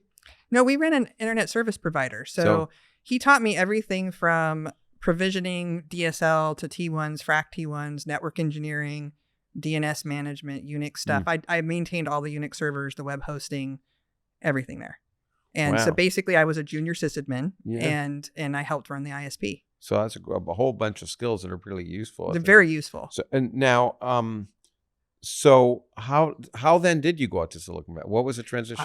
Yeah. So I started seeing all these remarkable things happening in Silicon Valley that were not happening in Arizona. Arizona now has more tech companies, but back then we didn't have much of anything. We had Motorola, Intel, American Express, and then these ISPs, these mom and pop ISPs, and then AOL pretty much wiped us all out. But Google launched, and I remember somebody calling me and they're like, go to google.com and hit the button, I'm feeling lucky. Oh, yeah. You remember that? Of course. And so at that point, there was Alta Vista, and then Excite might have been a thing. And there was like these search engines. And I remember pre-search engines when you had to submit links to these things called like Submit It. Yeah. Interestingly, it was my husband's company, and I used to use it back then. But there was no search engine. So this was the first time there was a search engine that actually gave relevant results and interesting results. And then I started seeing these really interesting people on the front pages of magazines that I read. And I was like, if I want to do anything in this world, I've got to move. So I had the saddest conversation I could ever have with Lee, where I had to tell him I was quitting and I was throwing everything in my car and heading out west. And he was supportive. He said, I don't want to lose you. But luckily, Chris Collins, who's the person I met on the sidewalk, his now wife became my replacement. So I hired her in customer support, and then she became his Padawan next. And then she became a computer programmer after that because of him. Oh, well, it worked out. Yeah, it worked out great. So you just decided to begin this example of just, okay, I'm going to leave. I'm going to leave. Go. You didn't have a job you were going to. I had no job. I had nothing lined up. I didn't have a stable place to live. But everyone told me there's this thing there called Craigslist. When you get there, and at this time, Craigslist wasn't around the world. It was just San Francisco. Okay. Everything you need is on Craigslist. And they weren't lying. I got my job there. I sold my car because I had a stick shift car. That was the first thing I had to get rid of. Uh-huh. I mean, I was on one hill and it was over. I was Yeah, like, in no. San Francisco. Yeah, no, thank you. You leave the car. I know that. Yeah. Mm-hmm. So I applied for a job there. And then this is where my ISP skills came in. My first job was working at a company that did web design, and they needed someone technical who could talk to artists. And so my job was to go and talk to tech teams at internet service provider equipment makers Mm-hmm. who are making devices that they wanted to sell to consumers, Mm-hmm. and then come back to the artist and explain what these things did so that they could render them and draw them appropriately and talk about them in the copy appropriately. Yeah, so it was a wonderful great blend connection of the between two worlds. technology and science and art. It was pretty Told great. you. It's right. It's come, and we know where it's coming from. Okay. And interestingly, that company was in the basement of where Napster was started. So Napster was started upstairs. Wow. And Did you know what was going on then? Or- Oh yeah, all of us knew about Yeah. Napster because all of us were pirating music, and yeah, I mean, okay. everyone was pirating music. We just yeah. didn't realize it was wrong. Yeah. And so I ran into Sean Fanning and a bunch of the people that worked at Napster there. And I used to wear this little backpack because I loved free merchandise from vendors. So I had this Java backpack for Java programming symbol on the back. And so one of them stopped me and invited me up. Mm-hmm. And then I made friends there that I still have to this day. And I've invested in at this point that I met there at that first job. Okay. So you got a job. You're in Silicon Valley. How did you first come into money? Well, a lot of grinding. So you work at a lot of startups that fail. So that company was called Studio Graphics, and it sold to, I think, some company called 2Wire or something like that. And I refused. I moved from Arizona to San Francisco. I didn't want to move from Arizona to live in a place that looked like Arizona. So I was not going to work in Sunnyvale, Okay. or San Jose. Okay. Good. So the company that acquired them was down there, and I was like, nah, I'm not moving. So I was like, I'm just going to roll the dice again, go back on Craigslist and find something else. And I decided to go back to my roots and work in an ISP. So I worked at slip.net, and I built out data centers, and I did that for a while. And we were bought by this company called Front World. Now, this is a funny story. There was a lot of consolidation in the early days of the internet, like 96, 97. And this was around the hype of the dot-com boom. Mm-hmm. And so there was just crazy spending going on, crazy waste, all sorts of crazy things that were happening that have repeated in history, but not as much. It wasn't as exuberant as it was then. But so I got a job working at this ISP. We got bought by a company, and when they bought us, they laid off everybody but us, but they gave us nothing to do. So we just sat there playing ping pong, collecting paychecks. Wow. And again, I love to learn. Mm-hmm. So I was like, this is not going to work for me. And so I went out and found another job. But at that point, I went and worked at a place called MBCI, which was, I think there was something called ABC Go at the time. And this was NBC and GE's competitor that they built. And so I used to run the websites for Saturday Night Live, for all of the major TV shows. And then my job was running the commercial breaks. So if there was a commercial break where they were running anybody to a website, because load balancing back then was not something that was easy to do. Mm-hmm. So we had to make sure that we didn't overwhelm our servers. Now you have AWS. Basically, AWS and Amazon has eliminated what job I had, Mm-hmm. but that's what I used to do for a living, was server site availability stuff. And I worked there for a while, got more skills. Then the dot-com crash came, and I decided to work in a nonprofit. And a lot of my friends gave up. They gave up on technology or left the field altogether. I don't think people understand how bad that downturn was, but millions of jobs everywhere lost. It was very, very difficult if you were in technology, especially if you were at the bottom of the stack, like someone like me, to find a job. So I started doing training for women. It's called the Welfare to Work program, where you trained women who basically either been in prison or didn't have a high school diploma or anything like that, skills learning Cisco network routing. So I became a Cisco certified teacher, and then did that for a year. That's probably the hardest job. If you want to talk about the hardest job I ever had, was that one. Why? When I got my first classroom, you're a teacher. So this was my first teaching, my only teaching role I've ever had. These women didn't know how to type. No. Okay. Where do you start?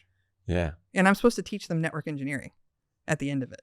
So at the end, they're supposed to route packets and they're Mm. supposed to set up routers and they're supposed to get jobs at the time, Pac Bell. I did not see how this was going to work. So I had to set up Mavis Beacon for them and like teach them how to type and then teach them binary math and teach them like all of the stuff that they had never been taught. And that took about a year and we had 2 graduates. And when I called Cisco, I was in tears and they were like, 2? We thought you'd have none. Wow. So 2 was a good deal. And in the heart of downtown Oakland, you know, it was a very, very tough job. But that allowed me to weather the downturn. And then during that time, I got really, really interested in InfoSec and in security. And so I started going back to my hacker roots, trying to figure out how I could help fight malware, phishing, and scams that people were getting on the internet. Because I was like, I want to go be a fighter and protect people. And so I got a job working in standards and compliance for an email provider that was actually on the wrong side of things. They were sending the spam. Oh, okay. But my job was to try to reduce it. Okay. But that gave me skills that landed me at a company called Ironport, which interestingly, I found that job because I set up a little mailing list to help people find jobs during the downturn. Wow. And a job popped up on my own job board. Wow. That sounded interesting to me. So I was like, I'm going to apply to that one. And I applied to be in customer service there. And they actually took me out and had me run something else at that company. And I ended up at that company leaving as a senior manager, managing 400 some odd people in it. Wow. And having the first financial windfall of my life. Because instead of accepting pay, I asked for equity. What made you do that? It just seemed like this company really, other than I'd worked at a lot of companies at that point, and I'd never seen the type of leadership that I saw at this place. Okay. Like, I loved my CEO. I loved going to work there. I loved the fact that I was surrounded by A-player talent and people who were it's probably one of the best companies I've ever worked at or will ever work at. And I was like, if there's a chance that this stock certificate that I have is going to be worth anything, when all the other startups I worked at ended up being worth nothing. Yeah. This is the one. Okay. And that was probably my first hunch, you know, as an investor, investing my own time. Yeah. Was this one is going to pan out into something. And it did. We sold to Cisco in, I think, 2007 or 2008 for $830 million. I was employee number 30.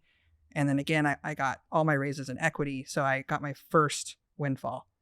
And at the time, I was married to Cyan Banister, who is an amazing, another mentor, who I went to him and I said, what do I do with this?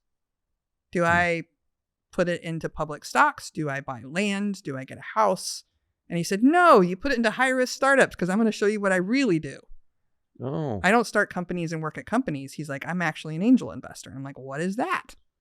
Wait, so hold on a second. Yeah. So you presumably knew this. You'd married the guy. I did not know this. Wow. Okay. No, I was a rank and file employee at, I was an engineer. Mm-hmm. And I was happy being an engineer. I had zero idea that I would ever get into venture No, capital. but you didn't know what he did? No, I didn't understand it at all. You didn't understand at the time. At all. Okay. To be fair, he presumably already had assembled some wealth.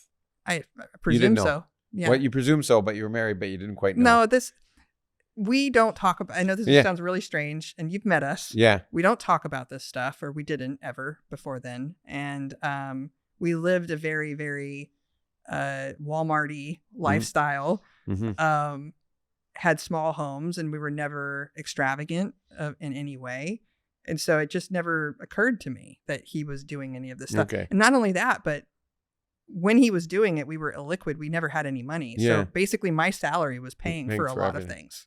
Okay. Because everything was vested. So there's many times where he says, Cyan, we need to go dig in the couch for some change. Do you have any change?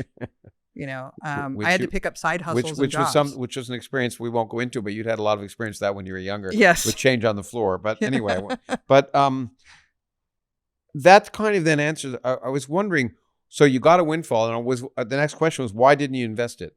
So with Scott, it was the advice of becoming a high risk sort of. Yeah, he was like, let me introduce you to my friends and we're going to tell you how this is done. And I was like, there's no way I'm going to take what I slept under my desk for and worked so hard for and put it into something that's where my risk tolerance was like really tested. Yeah. And I was like, I think I want to pick something safer than that. And so for a while, I was the other thing is I'm an early adopter of many, many things. And he started to notice that. Like I was showing up and I'd be like, have you heard of this site called Twitter? Have you heard of this thing called Yelp? Mhm. Have you heard of these things? And he was like, what is this? And he realized I was an amazing source of deal flow. Mhm. And he didn't have to go out and meet anybody because I was just finding these things and bringing them home. You were the outsource. And yeah, so I became the front of house and he became back of house naturally because of that. But what really did it was he had a friend or has a friend named Luke Nosek who, and then one thing about my husband is he was the co-inventor of PayPal. So he invented the sending money over email payments as one of his many inventions. He's on the patent.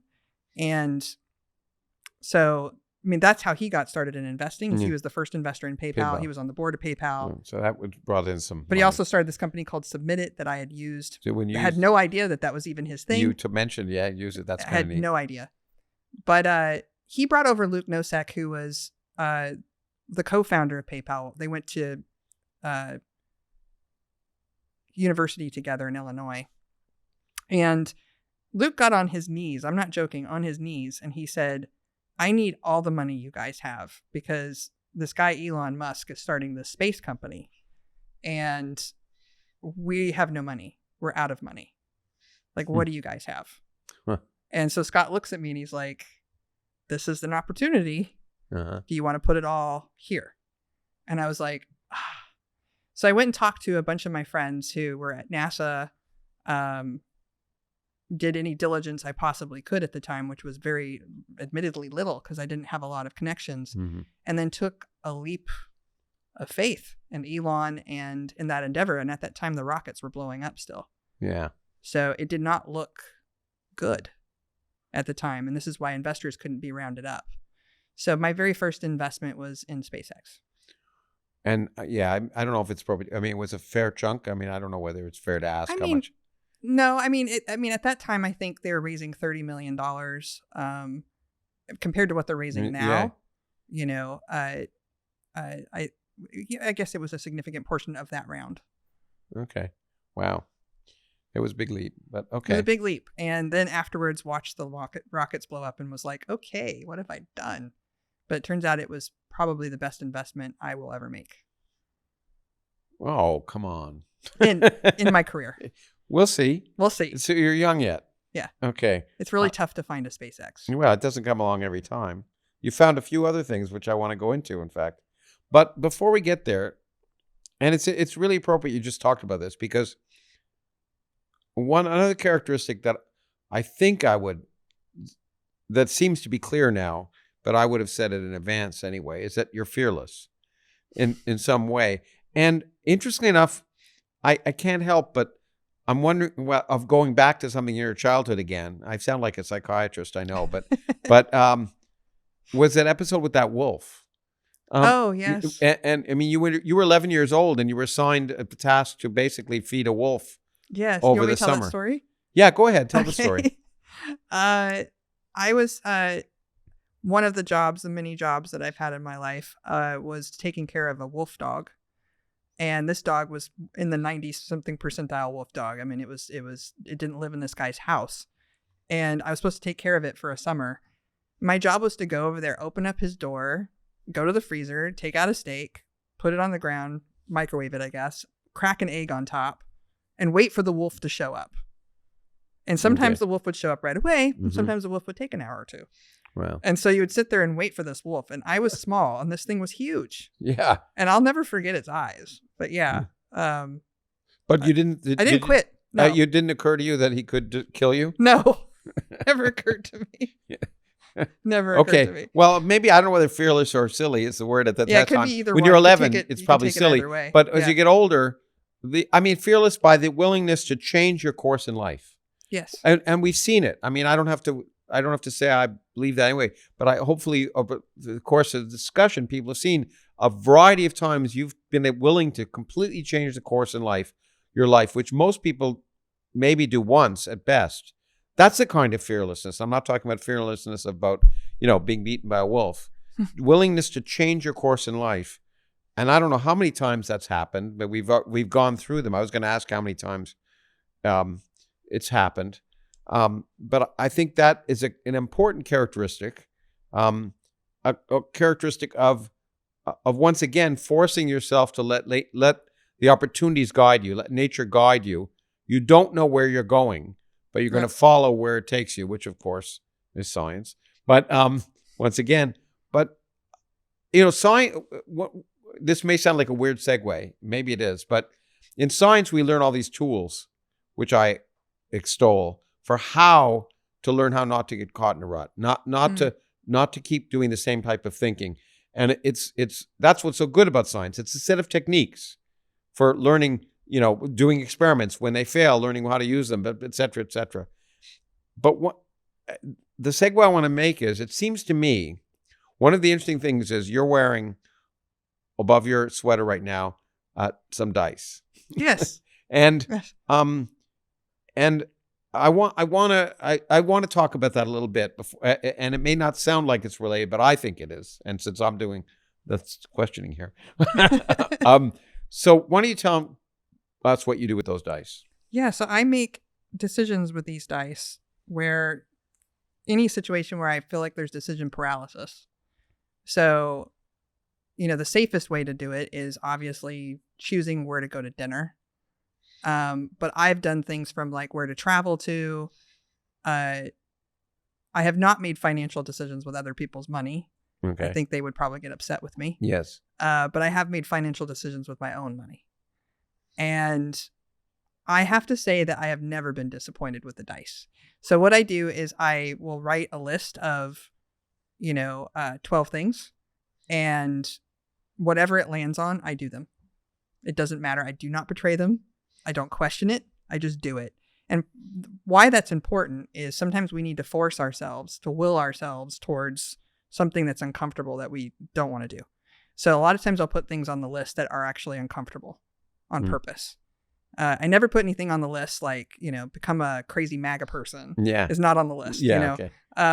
But I will put things on there for how to dress that day, or, I've even gone to flea markets and figured out which aisle to walk down, or which person to talk to. And so I really love it because it has removed a lot of tension in my life, and also rewarded me over and over again with random. And oftentimes random is way better than my own ego and the decisions that I would make. It's interesting to me that you use that word ego, because I've heard you talk about removing your ego from the process. Two things, and whether your habits help or hinder you, and to overcome that, one can will oneself to. But it seems to me that in some sense you're using the dice as a way to force you, to overcome habit, which is, and that's why it intrigues me and interests me, because that's, as I say, science is a process. It's not a bunch of facts. It's a process for learning how to make progress, how to discover about the world, how to make new discoveries, how to go in new directions. And it's a process that, it's well defined. It's worked out over 450 years to teach you some tools that do that. And I guess I see the dice in some sense as a similar version of that, forcing you to say, okay, I've got these habits of things I want to do. What can I do that's going to take my own ego preference, what I want to do, out of the equation, and take me somewhere else, and let nature in one way or another take me there. Yes. Yeah.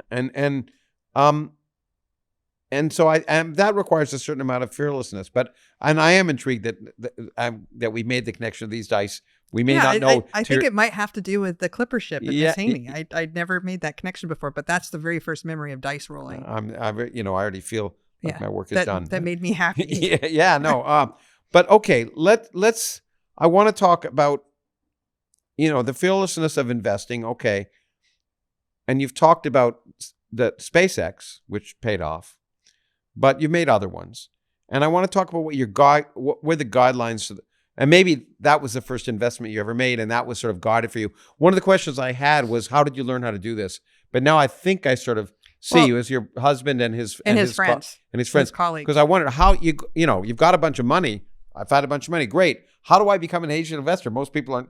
You're lucky you had that. Well, to his credit, I'm very lucky, very fortunate in many ways. But he didn't just say, "Here's a blank checkbook, go write checks." Yeah. Like he was just like, you've got to learn what all of these things mean and how this works. And Yeah, it's great to have that schooling. it was really, really great. And I also started my own company, and that around the same time.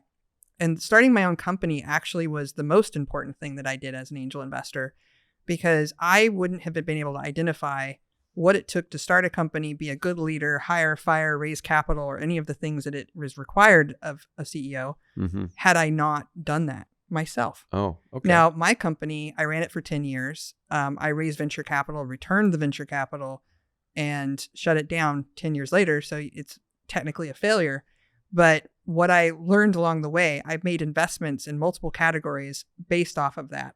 So, for example, something that most people would think is really boring, and it is boring, is called cap table management, which is you manage the stock options for your employees as well as your investors. And at the time that was done with spreadsheets, along came a company called Carta that was automating this and actually coming up with a much more elegant solution. So I invested in them on the stage. So a lot of people, as soon as they pitched, I said, I'm in. Oh, okay. And everybody looked at me like, are you insane? And I was like, no. And that's a multi-billion-dollar company now. Wow. And part of that is just this pattern recognition of what is needed in the world. I became a professional dreamer. Most of what I do is I dream and I talk with people about what the world could be or how it could be better. And then you recognize when someone is right in front of you with the solution. See, I'm smiling because when people ask me what I do as a theoretical physicist, I always say I just get paid to hallucinate. I get paid to hallucinate. I mean, it's the same. What I get paid That's to what do. I'm telling you.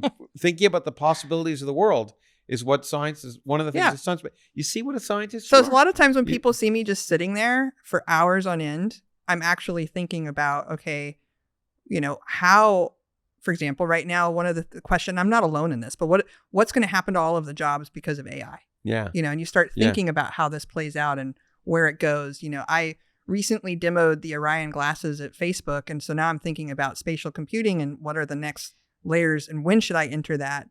Should it be in 2 years, 3 years? When is it going to take off? Because it's had a lot of false starts for AR and VR. Those are the types of things I like to think about and daydream about. And then luckily, I don't have to build them anymore. I used to think that I had to do it all. Yeah. But now I have this amazing opportunity where I can make other people's dreams come true. And I can be there at the very formative period of that inception point of that company. And that's where I like to play. And that's what I do for a living. Oh, wow. You've gone through a lot of the future questions, but that's perfect. A perfect explanation.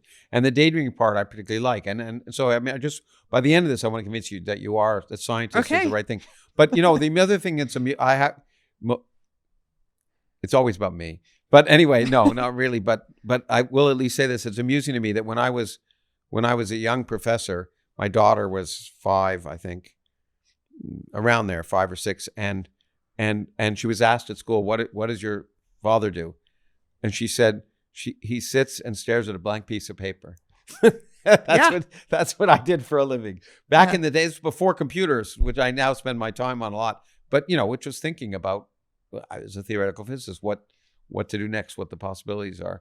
And I think it's unfortunately in some sense a skill that's disappearing in a little bit because of the busy work of computers and just being able to sit back and try and step back. I think it's so important. I try to get my colleagues to have more unstructured time. I think that we structure our time and it's by a calendar for you to actually do good work thinking about the future. Mm-hmm. So my calendar doesn't look like anyone else's. But I'm going to back up a little bit because after SpaceX, I had to grind. Mm-hmm. It was not easy. Mm-hmm. I mean, granted, I had a step forward because I had made some money at Ironport before we sold it to Cisco. Obviously, Scott had too. Mm-hmm. We now had to figure out how to deploy this capital and invest it. He's like, wow, this person over here is going to be a great investment partner. But I had to go to conference after conference after conference and take thousands of pitches. Mm-hmm. And that's where you really learn, which is you need breadth. You need to be able to see the entire landscape and try to figure out who's working on what, because you can't, just because an idea comes to you and you're like, that's a great idea, you need to understand the competitive landscape and whether or not this person's the right person, et cetera. And so that was probably the hardest part. And then it gets easier, where I had to establish myself. I had to become a known name. I had to market myself and learn about marketing. And that and, to get on stage and start speaking, to be worthy of being on stage and speaking, all of those things had to come. Wow. Because Okay. SpaceX was a non-entity. Everybody it was a laughing stock. It was a joke back then. Like, just because I invested, now you look back at it and you're like, wow, that's really After great. the Back fact, then, it's always a joke. that way. It was a joke. But it's always that way with new ideas. Same thing with Uber. It was a joke. They're always. I tell physics students that it's like when you can't solve a problem, it's difficult. Afterwards, it's like, oh, I've done that before. It's always, in hindsight, 2020, but it's always obvious after the fact. The hard part is the stuff in advance. And I was going to ask you, and it's probably further down the list here. One of the things as a successful scientist, when you ask there's two things, which is being able to have intuition about what's going to work. And the question I was going to ask you, it's an interesting question, whether it's an innate talent or whether it comes just simply from experience. And, again, it's interesting. I'll bring up Feynman a lot in the next few minutes, I think, in different contexts. Richard Feynman, who, as you probably know, is a role model for many physicists, certainly for me. But he used to often, appear to just come up with an amazing, it was like magic. He'd go have the problem and he'd magic, and he loved to make it look like magic.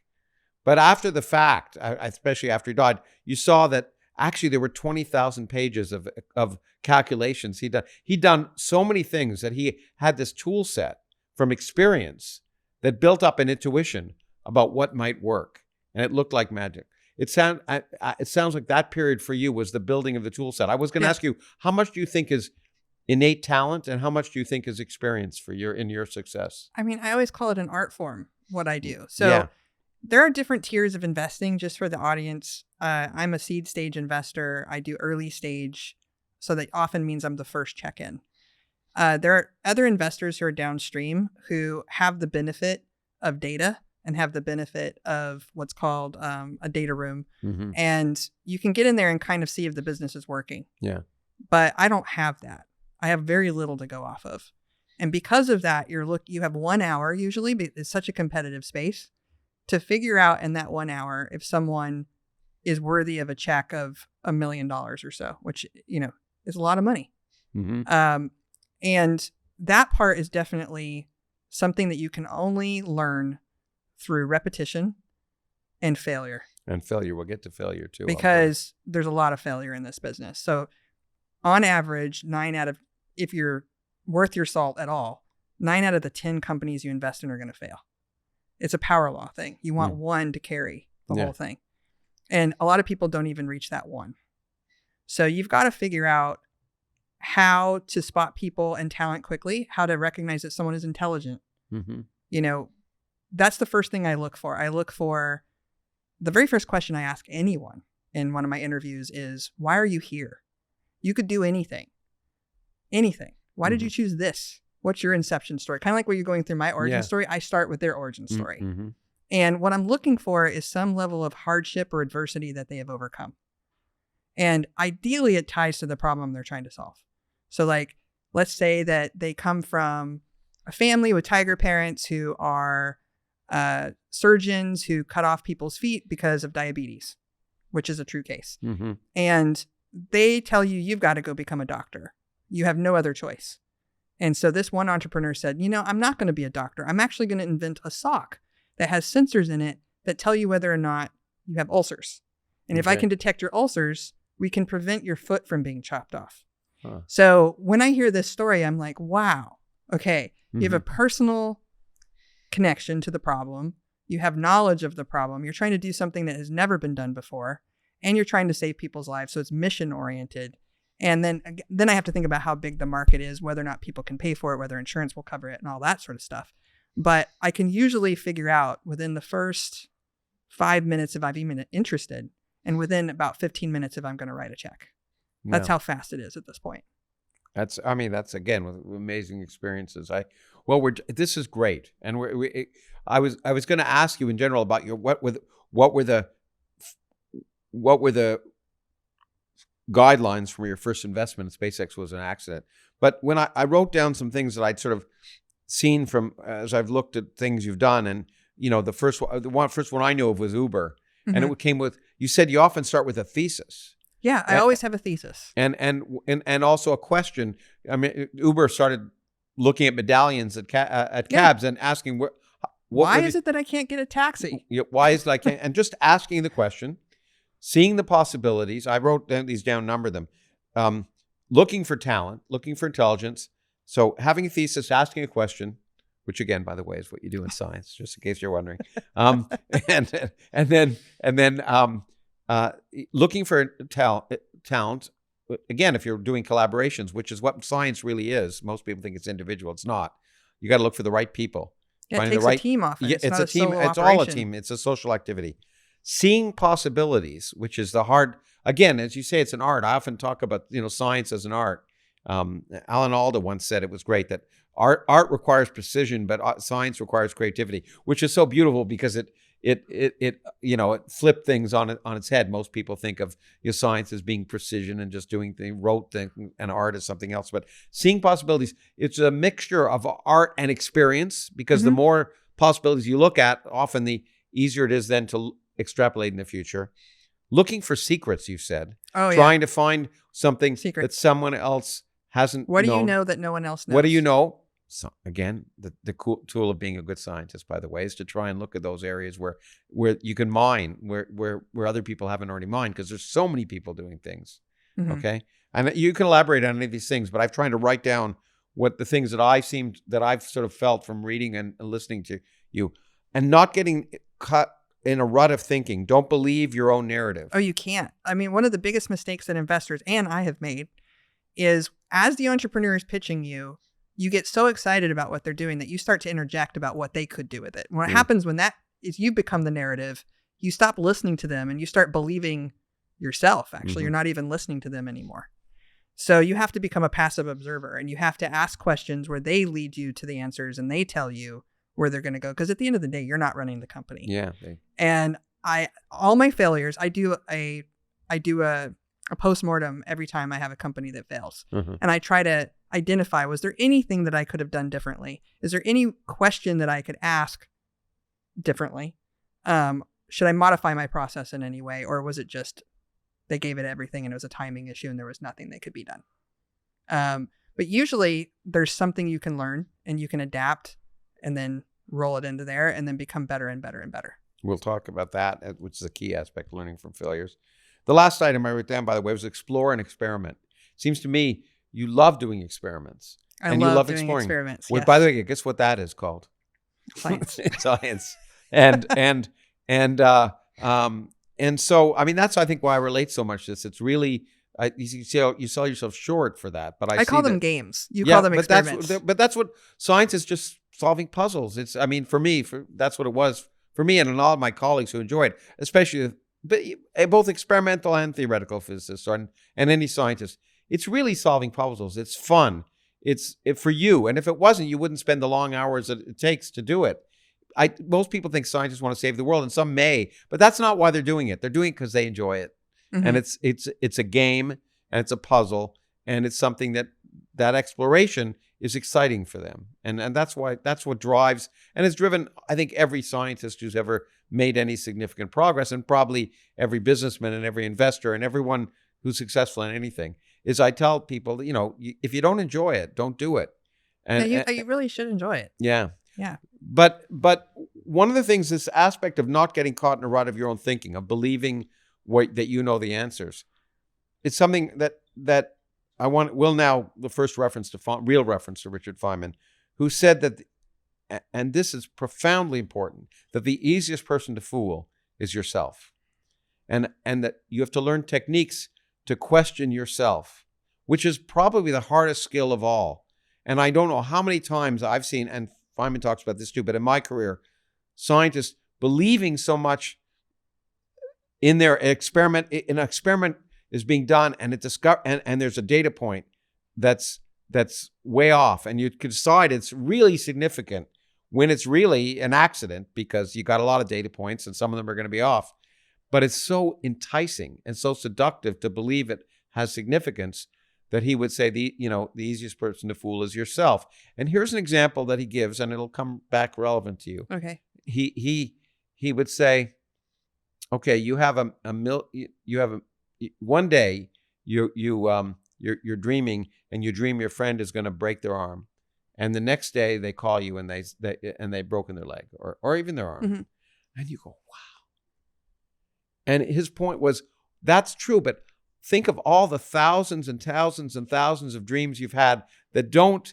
I see where you're going. I know this. you see where I'm going, but but I'm using his example right here. But okay, but all the times you've had these dreams about things that haven't mattered, because everything, we all tend to ascribe significance to things that happen to us as if they're significant, instead of being an accident or a coincidence, because when they happen to us, they mean something. And so we remember the things, we notice the things that are weird that happen to us, we forget and ascribe significance to them, we therefore make nature conform to the evidence of our beliefs in ourselves, instead of saying, hold on, step back. And I think, I guess, part of the reason I'm mentioning it here, and I'll mention it again later, obviously, when we'll get to that, is there's a tendency, as you say, to get caught up when you hear an investor talking about something and that sounds exciting, and ascribing some whole significance to it when it may not be that significant. Correct. Or you're just like, wouldn't it be cool if you could do this, this, this, and this, and this? And you're basically leading them to water. You're not supposed to do that. You know, right around then, I noticed somewhere you'd said that you got to question your narrative, that you've got to factor your ego out of the narrative, and that truth relies elsewhere. And when I read you, that's when I read or heard you say that, that's what made me think of the Feynman quote, because that's a different version of the Feynman quote. Get your ego out of it, and the truth lies elsewhere. And what's the technique to go from A to B? And you've talked about it in your case. He's talked about it in his case, in the case of science. Well, I love to run experiments. So I used to think that a lot of my success was related to how I thought about the world. And I think some of it is. But I started removing myself from some of these things as an experiment. I run a lot of experiments. And this is where we're going to get into something a little woo. Yeah. But you do it, even your woo is experimental. It's experimental woo. Yes. I now think about what I want to happen. I visualize it. And then I put a lot less effort into it to see what happens. And it's interesting because I think we think that we have to put so much effort into things, or we think that our intelligence or our decision-making abilities are probably more important than they are, is what I've discovered with this experiment. And it's kind of been mind-blowing to me. I'll give you an example. So I was invited to this event. It was a firefighting event after the fires in Hawaii to raise money for firefighters. And normally when I go to these events, I usually make one person that I want to meet. I never like to be one of those networkers. It's like, I'm going to meet 20 people. I'm like, I want to meet one person and I want to be friends with them. And I want to develop a lifelong relationship with them, because to me, that's way more important. Okay, that's neat. And this one, I just decided to do something different. So for the past 5 or 6 years, I've been questioning everything about myself that I've held true. That's and I great. said, okay, if I go to this event and I sit still and I talk to no one, what happens? If I just sit there and I'm watching the band and I'm not networking, well, I meet somebody that is doing something or curious about something that I'm thinking about. So at the time, I was really curious about film finance. And I was wondering, why is it that Francis Ford Coppola had to sell his winery in order to finance Megalopolis? And I just read a story about it. So I was pondering, how could we change the landscape of financing for film? Could it be done with NFTs? Could it be done with crypto? Could it be done with crowdfunding? Could it be done with crowd equity? And I went through all of these things. I called one friend and I said, I would really like to figure this out, because I do think a disruption needs to happen here if one of the best filmmakers of all time has to sell his winery, which I know he's going to be fine, but that's not the point. The point is there's a problem, and there's a downstream problem from that. If he can't finance film, that means that all these independent filmmakers also can't finance film. That means that really good films are just not being made. And when I get curious about these things, I start picking apart the whole industry. I started looking at everything from production, the studios, the writers, everything. So I was thinking about this problem, and I go to this event, and granted, it's near Hollywood, so obviously there's going to be Hollywood people there. Mm-hmm. And I'm watching John Fogerty, he's playing, and a woman comes up to me and she says, "You're watching the band." So she notices me doing something unusual. Mm-hmm. And I said, "Yeah, you're not schmoozing." Mm-hmm. No, she's like, I'm not really in the industry. I used to be in the industry, and I'm just, walking around when my husband does his thing. Mm-hmm. And so she says, "Who are you?" And I tell her who I am. And she's like, "You should meet my husband." So she brings him over, and he tells me he's a director and a producer. And I'm like, I've got a live one on the wire. Mm-hmm. Can I ask you a bunch of questions about the film industry? And he's like, "Sure." So I start drilling him, which is what I do. Mm-hmm. I'm sure you've seen me do it. Yeah. You've hung out with me, and I'll just start asking people lots of questions. And then I tell him about Francis Ford Coppola, and he says, "Well, this is really interesting. Can I get your phone number?" And about 3 months later, I don't hear from him. He calls me up and he says, "The thing I didn't tell you when I met you, because I thought it was very odd, was I'm best friends with Francis Ford Coppola, and I have directed 6 of his films as an assistant director. Yeah. Oh, wow. Would you come down to LA and would you talk to us about this stuff?" So there's an example where I didn't have to go exert any effort to do that. And so I've been running this experiment over and over again, and it works all the time. All the time. There'll always be someone who comes up who has something to add. Always? Always. Mm-hmm. Always. I can show you this. It's kind of nuts. Okay, but now the question I see, and you also know that I am, I hope, the ultimate skeptic. Of course. And which is a good thing. But so that's great. But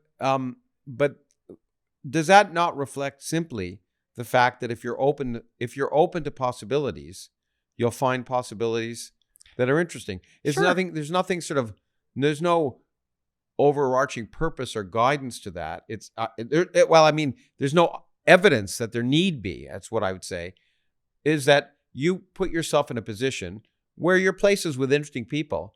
And if you're open enough, I wouldn't have run into her at the Starbucks, is what you're saying. Obviously, I knew I was at an event that had some Hollywood and not only people. that, but you something about the way you made yourself. It was clear you were open. I mean, I was open and not. I was being antisocial. You were being antisocial, but in a way that was that enticed her to come and ask you what you were doing. The one person I needed to talk to. Well, but I guess the way I'm saying is, yes, that was the person you needed to talk to.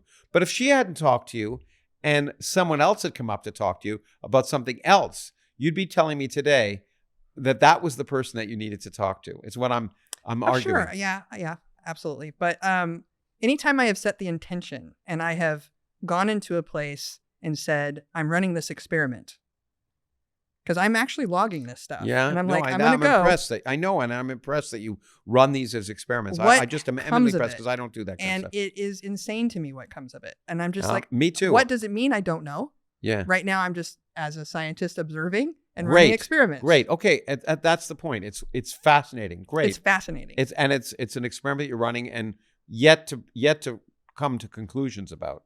But right now, I have no conclusions. As a matter of fact, I may never have a conclusion. But I just know that the only conclusion I have come to is I don't need to be I can relax more. Okay.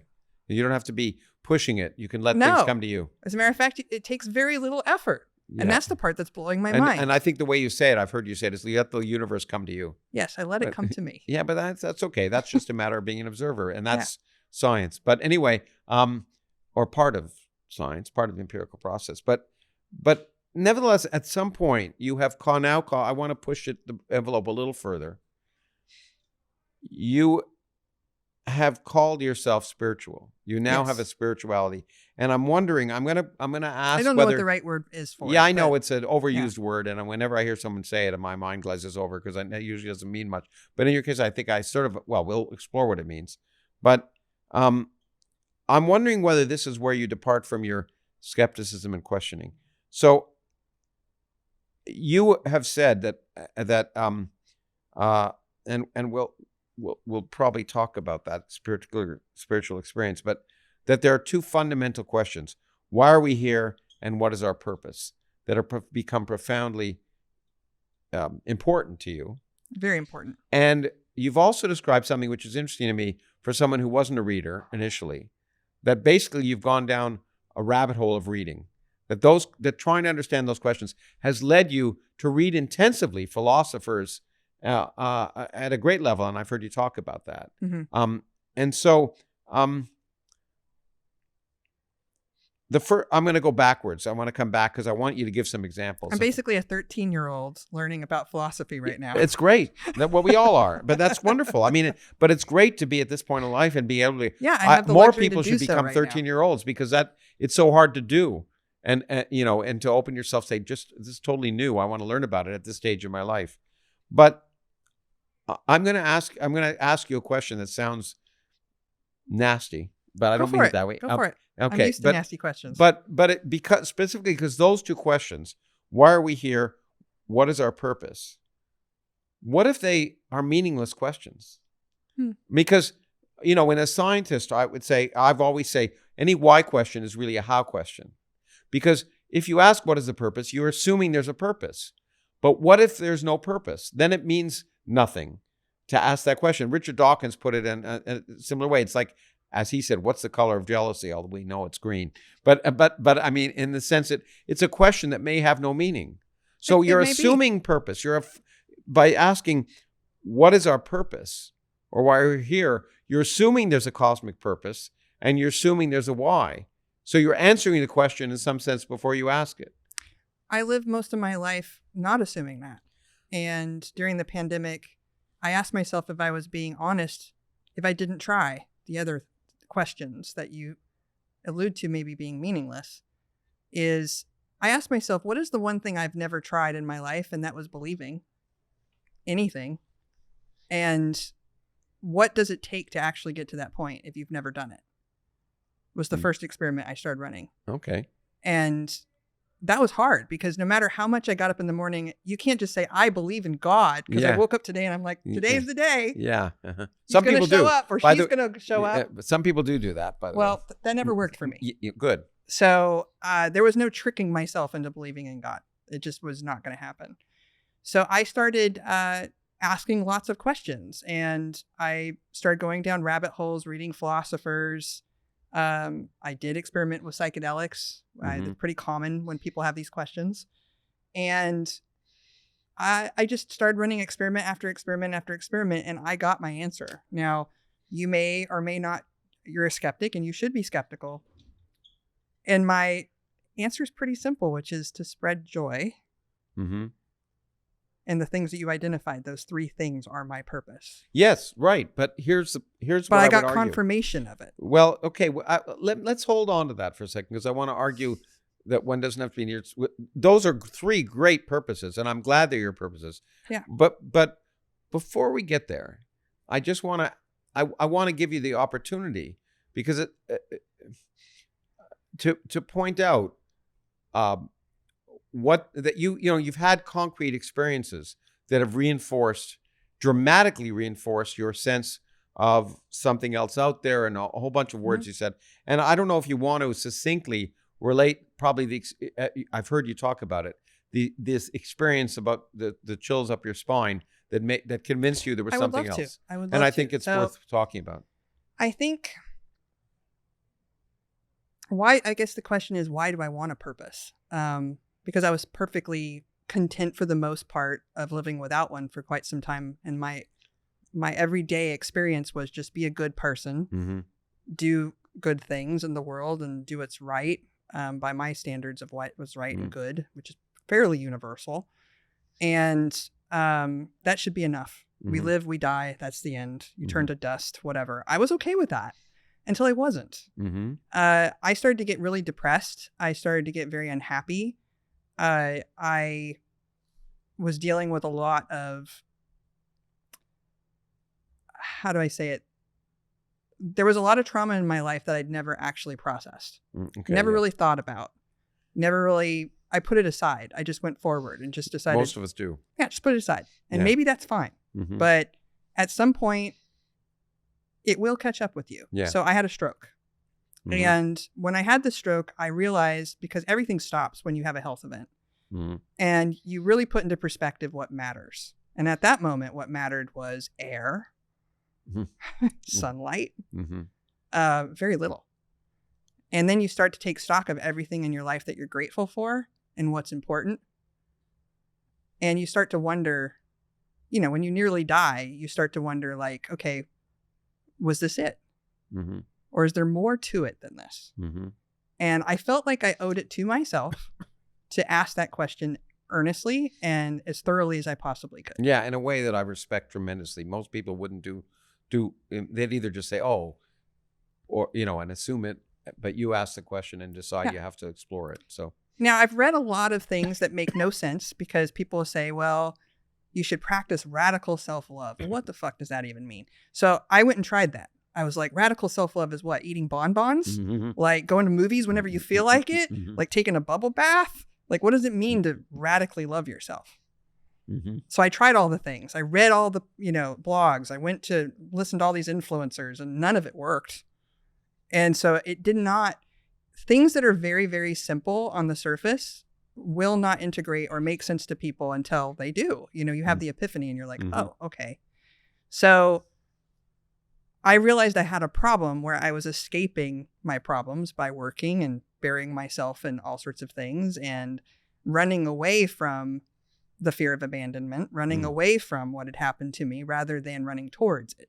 Okay. And I needed to, because if I was going to be a healthy and happy person, and probably now I can't say for certain that my stroke was caused by these things, but I certainly can. I'm sure stress is a contributing factor. Nobody really knows why I had my stroke. I was very young. Yeah, it was 5 years ago to have one, and not only did I want to understand why I had a stroke, but I wanted to understand how much of it was my own fault. And I discovered a lot of it was, and I made corrective changes to it, and I became a much happier person. And that happiness happens to coincide with my pursuit of spirituality. And I shouldn't even say spirituality, my pursuit of my purpose. Of a purpose.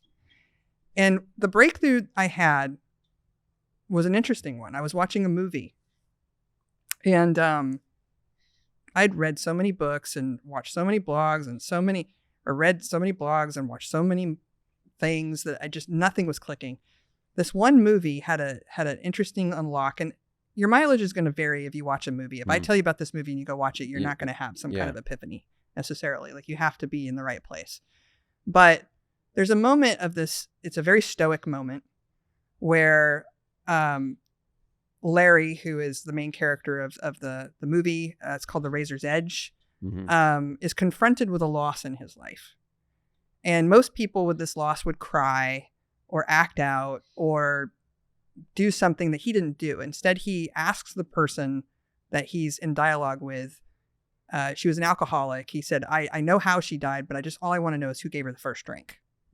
And this woman said, I just wanted to show you that she was never going to change. You were going to marry this woman and she was always going to be an alcoholic. You were never going to save her. You just needed to know that. And what I realized is that Larry person in the archetype was trying to save this woman, not to save her, but to save himself.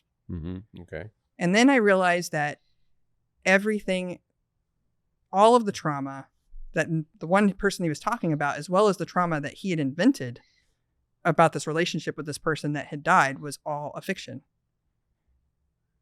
And that's when I had my first epiphany that had a spiritual experience. I realized that my experience with my mother, even as a child, is all a fiction. It's gone. It literally does not exist anymore. It happened. It happened, but it's not. But it's not who I am today, nor does it need to be any part of who I am. Now, on the surface, that seems simple. It's like, oh yeah, duh. But it wasn't. And so I was able to let go of this weird chunk that was weighing me down. That was like a weight. And I didn't even realize. It's like if you have a rotten tooth and you go to a dentist and they drill it out and you're like, my mouth was hurting and I had no idea.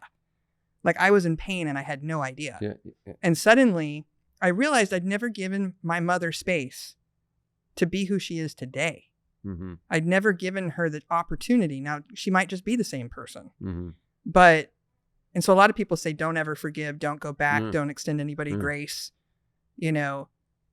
For the first time in my life, I extended her grace And I said, there could have been no other way.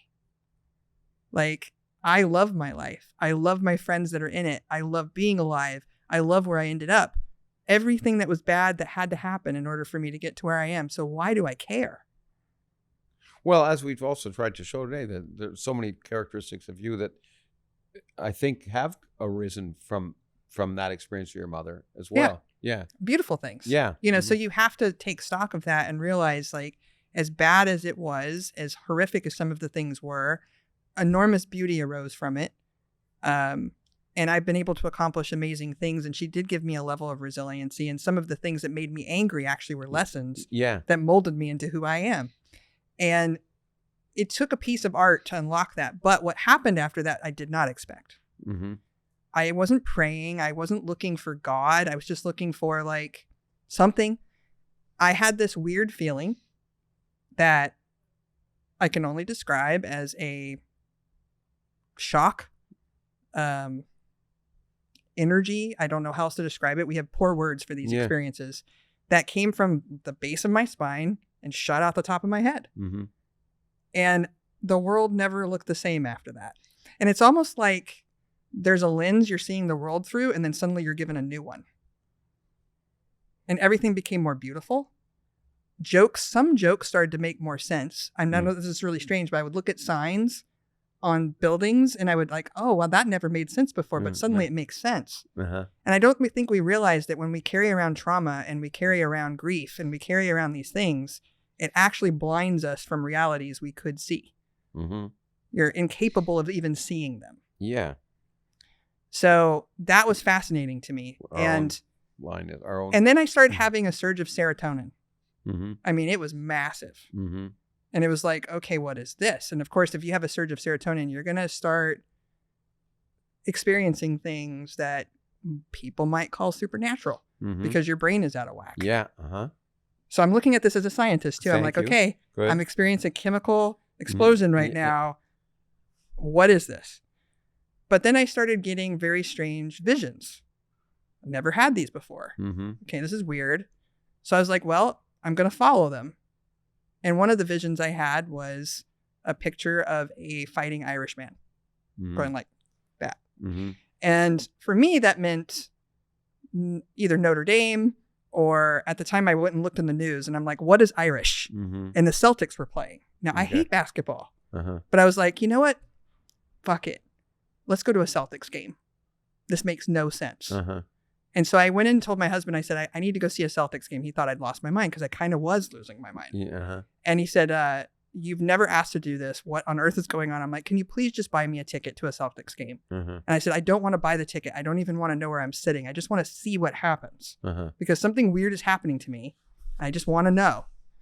So on the way to Boston, I decided to run another experiment. I said, I'm not going to bring anything with me. I'm not going to bring any luggage. I'm just going to bring my wallet and my phone.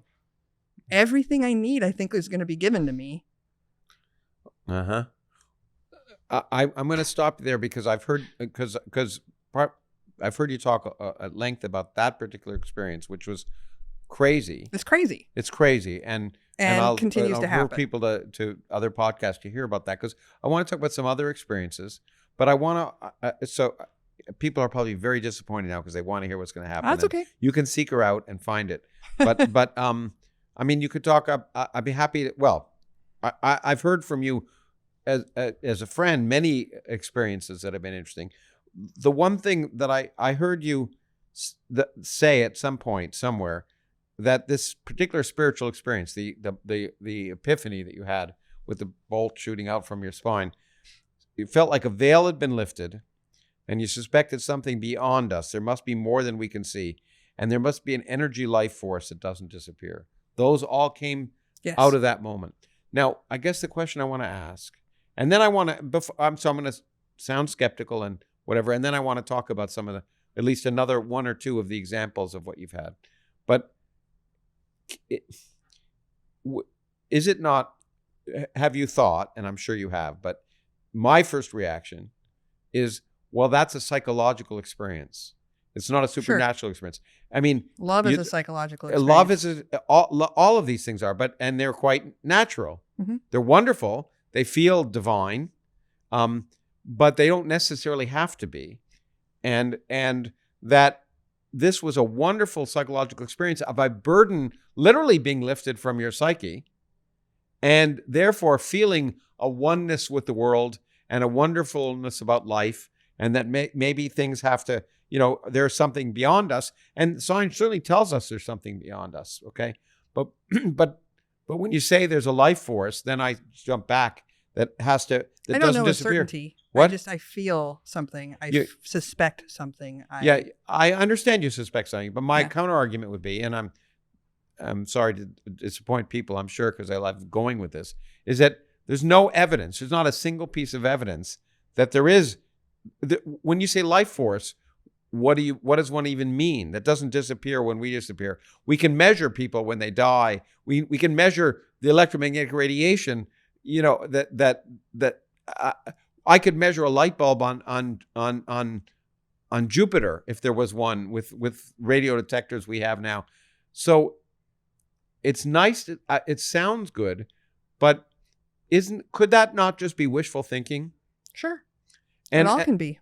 I talked to you either on the way here or somewhere else, and I think it's worth relating. To me, one of the most profound examples of someone asking themselves that question, instead of someone like me poo-pooing it, because I wasn't there. I wasn't part of your experience. I don't know. I can just ask questions. But one of the reasons I admired Feynman so much was because he not only asked questions like that about everyone else, but he had one of the most difficult, moving experiences himself. And he reacted in a way that was different than any other human being. It's pretty remarkable with the clock. Yeah, the clock. And I've talked to you about that. So, and I'll just briefly relate it because it's in my book and other books. But so Feynman had the love of his life, Arlene, was an amazing woman, and she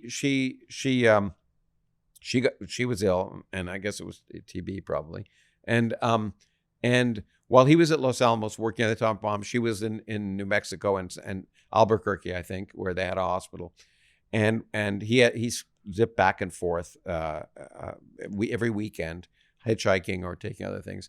Anyway, she was dying, and eventually he made it there before she died. He was there when she died, and he wrote her a very moving letter after she died. I mean, it was terrible. It was traumatic for him. She really was the love of his life, and must have been a horrific experience and difficult. But when he was there, she died, and then afterwards, it turned out the clock by her bed stopped the moment she died. When they looked, he looked at the time that the death was recorded by the doctors later on, went to get the personal effects, saw the clock had stopped at that instant. And most people, many people, especially at a time of personal trauma like that, would say there was some divine cosmic significance to that. And that's fine. I mean, especially if it gives comfort. I don't know. But what he did, and this is a characteristic of him that I'm sure I would not be able to have myself. I don't know if I could, was to say, what? Wow, this is strange. And then he said, I think I can understand this. When she died, the doctor picked up the clock to look at the time. It was an old clock, and record the time, put it back down, and obviously, the mechanism got jarred and it stopped. And so that's the kind of self-questioning that is really remarkable. And we have to, I think, and maybe it's not for everyone, but I think we have to ask ourselves, do we want to believe in the sense of Fox Mulder? Are we all wired to want to believe? It's one of my favorite shows. Yeah, well, do we want to? I think we all I'm want going to to yes and you. I'm going to yes and you here because okay. He wrote a letter to his wife after she died. Yeah. It's one of the most beautiful letters I've ever read. Mm-hmm. And why would a scientist who is that logical about a clock write a letter to a dead person? I mean, obviously you could just say it was grief and he didn't know what to do with his grief. But he also said, I would send this to your address, but I don't know your new address. I would send it to you, but I don't know your new address. I know, but But I think we can argue that he was doing this for himself. He needed to reach out. He missed her so much. Didn't necessarily think that there was that if he could find the address that she'd be there to receive it. But you're right. It's one of the most beautiful letters. It's one of the most beautiful letters. I don't know if you read it after. But there's no point in writing it. Did you read? I don't know if after I talked about the story whether you read that. Yeah. Yeah. It's an amazing letter. But I can't help but probe a little bit more, and then we'll veer off in some other direction as we get close to the end. You'll be pleased to know. Okay. But we're only probably 2 or 3 hours away. Hey, I'm good. Yeah, I I'm know. good. I'm having fun. No, but anyway, but one of the things you said is that, and in your own life, that about atheists versus sort of spiritual, is that they don't have a purpose. They're rudderless, directionless. That's not true. Okay, I heard you say it. So okay. No, Maybe you felt rudderless. I felt rudderless and okay. directionless, but I know plenty of atheists who are beautiful, wonderful people that have rudders and have a sense of moral purpose. I like to. I hope I like to think. Well, I don't know. I'm sure I have a rudder, but I like to think I have a sense of purpose. You have a rudder. But anyway, but the point is that I want to make is that you found purpose, which is wonderful, and your 3 purposes are purposes that define one of the reasons you are such a remarkable and wonderful human being, in my opinion. Okay. But I guess the point is, I would like to ask you, they don't have to be, they're not cosmic purposes. They're your purposes. So we don't need anything. Maybe. Maybe that's the question, but it's not obvious that we need anything that people say, how can I be an atheist? And because there's no purpose in life. And the argument I always make is we all make our own purposes, and it's a wonderful thing. You don't need a God. You don't need anything external to define those purposes, that you can make your own. And it's even more wonderful when you make your own purpose in life, because it becomes more precious. And so I would argue that everyone, regardless of even if you don't believe there's any cosmic significance to yourself, and I certainly don't think there is. I see no evidence of cosmic significance to me or all of humanity. The world will be more or less the same when we're gone, the universe, and no one will care and no one will know. But we know while we're alive, and we make our own purpose, and it becomes more precious because we've made it, and we have a finite amount of time to utilize that purpose to make our lives better, and presumably, hopefully, for some of us who believe this, the lives of other people around us better. So I don't see that one needs a cosmic. You might call it spirituality, but I would argue it's the lack of spirit. In some sense, it's not a loss of faith. I hate the word. Not having faith is not a loss. It can be a gain. Anyway, I'm throwing that out to you. So I was, everything that you've just said rings true for me because that's who I used to be. Mm-hmm. However, I didn't feel intellectually honest having such absolute conviction in that I had not tried all of the things that I had admonished or basically said was that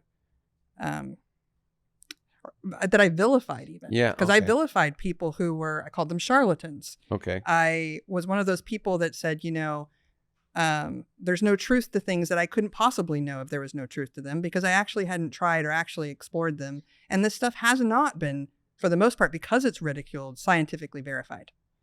So most people will look at it and it's heresy to even say, like, I'm going to spend any time on this, because people will be like, well, that's just crazy pants, pseudoscience, woo-woo shit. But what if we actually did try to figure out how many coincidences are normal? I'm fascinated with this question. Yeah, but I think some people do. I think you're absolutely right. Look, but most people don't. People who are, shouldn't be dogmatic about anything. My point was that it's not that atheists are very dogmatic. It's not that there's that I can prove to you that there's no God, but I can ask the question: is it necessary? And is it obvious? Is there any obvious evidence that there is? And the answer is no. And therefore, in the absence, a workable assumption is that one doesn't need that, or that it doesn't have to exist. But one can keep looking for it, and there are, I think, people do worry about coincidences, and it would be great to do some more research. But I have to say, that's why I want to get to some of your coincidences, just to point out that, and I've known you, that they happen all the time. All the time. And that's fascinating to me. And people always say it's because I'm a more open person, I'm more observant, I'm more all of these things, and maybe I notice them more, and that could be true. But I do want to come back. Spreading joy, lifting others around you, and ending poverty, your purpose, your revealed purpose to you. It sounds patronizing to say it, but I'll say it. Say it. No, because I said earlier, I see those as stemming from what saved you earlier in your life. So psychologically, it seems to me it's just as quite reasonable and wonderful and beautiful that these wonderful purposes in your life come from what saved you. I would even simplify it that I'm actually probably going to distill it down to one. It gets even simpler than that, that all that's required of me is my presence. Okay. Yeah, but it's not even any of that. Not even any of that. Well, it's true. Your presence, being present helps being there. But I guess I was going to say is that it stems naturally. I don't see any, again, just because I think it's important to ask these questions, not to be mean and not to demean anyone's ideas, but we owe it to ourselves and to others to ask the questions. Can these just come naturally from your the psychological experiences you've had? Yeah, and, some people and the are answer very... is, and if they can, or if it's possible, then you have to say, well, okay, I'm still, if you want to call agnostic about the whole process. Some people can, and they're gifted with the ability to accept all of that and say, this is my purpose and I made my purpose. I was not capable of it. Okay. And I had a deep, deep rooted unhappiness, deep depression, physical illness that nearly killed me. And at some point you've got to wonder, what changes do I need to make? How can I think differently to preserve myself and save myself? So to some extent, it's about my own preservation and happiness. Sure. Well, all I can say is I'm really happy for that. Yeah. No, I'm happy that you're happier. I know you talked about a friend of ours, Penn Gillette, who, when you told about this, would worry, be angry. Oh, I was so worried. I thought, and I feel bad for even projecting this on him, but part of it is because I've known him for so long and I've seen his evolution over time as a person and his kindness increase over time. And because he used to be fairly intolerant. Yeah. And so when it was like coming out as a gay person to your atheist friend. Atheists can be, and not him, but atheists can be very dogmatic, absolutely. very closed, very cruel, it's secular very religion. mean. Yeah. And unfortunately, that's who I surrounded myself by. Uh-huh. And that was probably part of it. Uh-huh. Whereas now I'm in a much more open, curious space where I'm letting go of a lot of things, and the things that I'm reading, the things I'm practicing, the mindfulness, the meditation, all of these things only serve to enhance my life and don't harm anybody else. Absolutely. And that's what I look for. I'm like, if I'm not harming anybody, harming myself, if they're charging me money for it, then it's automatically, I'm skeptical and it's harmful. So those are the things that I practice that I integrate into my life. And that's what I call spirituality. That's great. And I think I would have I assume Penn would have the same reaction, was if it makes you happier and better for the people around you. He's like, I've noticed you're happier. Yeah. And I'm thrilled for you. And I would never, I want to ask these questions, but I'm just happy that it's worked for you. And I don't want to beat people up with it and tell them that they have to do what I do. No. Because that's not at all the point of what I'm doing. Yeah. And as long as as you say, as long as it doesn't hurt other people. I've had this discussion with Noam Chomsky, and who said, I don't care what people believe, it's what they do. And same way, I don't care what people, if it has a negative impact, what they do. And often, I would argue, religious beliefs do unfortunately have a negative impact, I would argue. I'm trying to rid myself of the word belief. Yeah. Me too. I never use the word belief. Yeah, I'm trying. I try to never either. No never, scientist, which is what you are and what I am, I would argue, should ever use the word belief. Things are likely or unlikely. That's it. Yeah. For me, I run experiments and they're delightful. And I've never been happier in my life. And that's all I know. Yeah. And so I'm going to stay the course. Keep going with it. I'm going to keep going. Running the experiments. I'm going to keep going. It's the game. It's the science. And it's science what you're doing is running the experiments. It may be in a weird area, but it's running the experiments. And I don't know if for the purpose of completeness, it's worth mentioning, just to show, I cut you off about your weird experience in Boston. But you want to mention, we were just talking today with a friend about the unicorn experience. Do you want to just give? Oh yeah. Yeah. Okay, give this that is a as story an that example. I've never told on a podcast. And I think it's very fascinating. Yeah. So I meditate a lot, and I'm not saying this because I'm trying to promote meditation. It's mostly just because I try different techniques. I record the results of them. I record, I take note of all of it. Mm-hmm. And there's been this problem where I meditate to a point where I'm literally standing on what looks like a black hole. And I can't describe it in any other way, there's an invitation to go through it. And I never can. I get scared. I panic every single time, and I'm never able to jump through. Now, a lot of my friends who meditate say there's nothing on the other side, and they start laughing. Okay. And I know that's true. I know it's all a figment of my mind. I know that like I can jump through there and there's nothing on the other side and it's going to be fine. But I, for whatever reason, can't do it. So one day I got close to that, failed. And I said, fine, I'm going to use this time for something constructive. I'm going to try something different, a new experiment. I can't, until recently, I had my first lucid dream. Have never been able to really lucid dream until recently. So I thought, well, what if I could lucid dream while awake? Is that such a thing? So I daydream a lot, but I've never like really directed it like a dream, the way people describe lucid dreams. So I spun up this world. It took a while, of a mall. And I turned every store in the mall to a different color. It was red, orange, yellow, green, blue, purple, black, brown, white. And then I started taking all my friends and putting them in individual stores and watching their joy of when they went into the store built for them. It's like, so these are the red people, the orange people. But I had this one friend who didn't fit. And I tried as I might, I mentally put him in every store. And I was like, wow, he really doesn't fit in any of these. Now, this friend of mine is from Arkansas. You know, he is a Republican or Libertarian, promotes gun usage. He's a stereotype. I mean, he just is. Yeah. And, but there's this softness to him. There's this underside that I see that apparently I can see and not very many people can. And I was like, well, what happens if I put him in a rainbow store? Whoa, he fits there. And I let him twirl around and he was happy and sparkles were flying out of his hands. And I was like, well, we should add unicorns. So I started adding unicorns and I started laughing. I was having the time of my life. And then someone said, Cyan, dinner time. And then the whole world disappears and your universe is gone. I was like, oh, okay. So I go downstairs and I get a text message from this very same friend that said, were you just thinking about unicorns? Oh, now we're cooking, right? Because I love it when I run these experiments now all the time. And I was like, why? And he said, well, I was watching television and a couple years ago, you bought me a cookie cutter. Do you remember this? I had not remembered this. And I said, yeah, you know, I bought it for you because I thought it would be really nice if you made cookies for people and handed them out. They might get to see like how wonderful you are, because people make assumptions about him because they assume he's MAGA. They assume all these things about him that you know, he's unlovable. There's a lot of things that people assume about him. But one of the things I know about him is he loves to cook.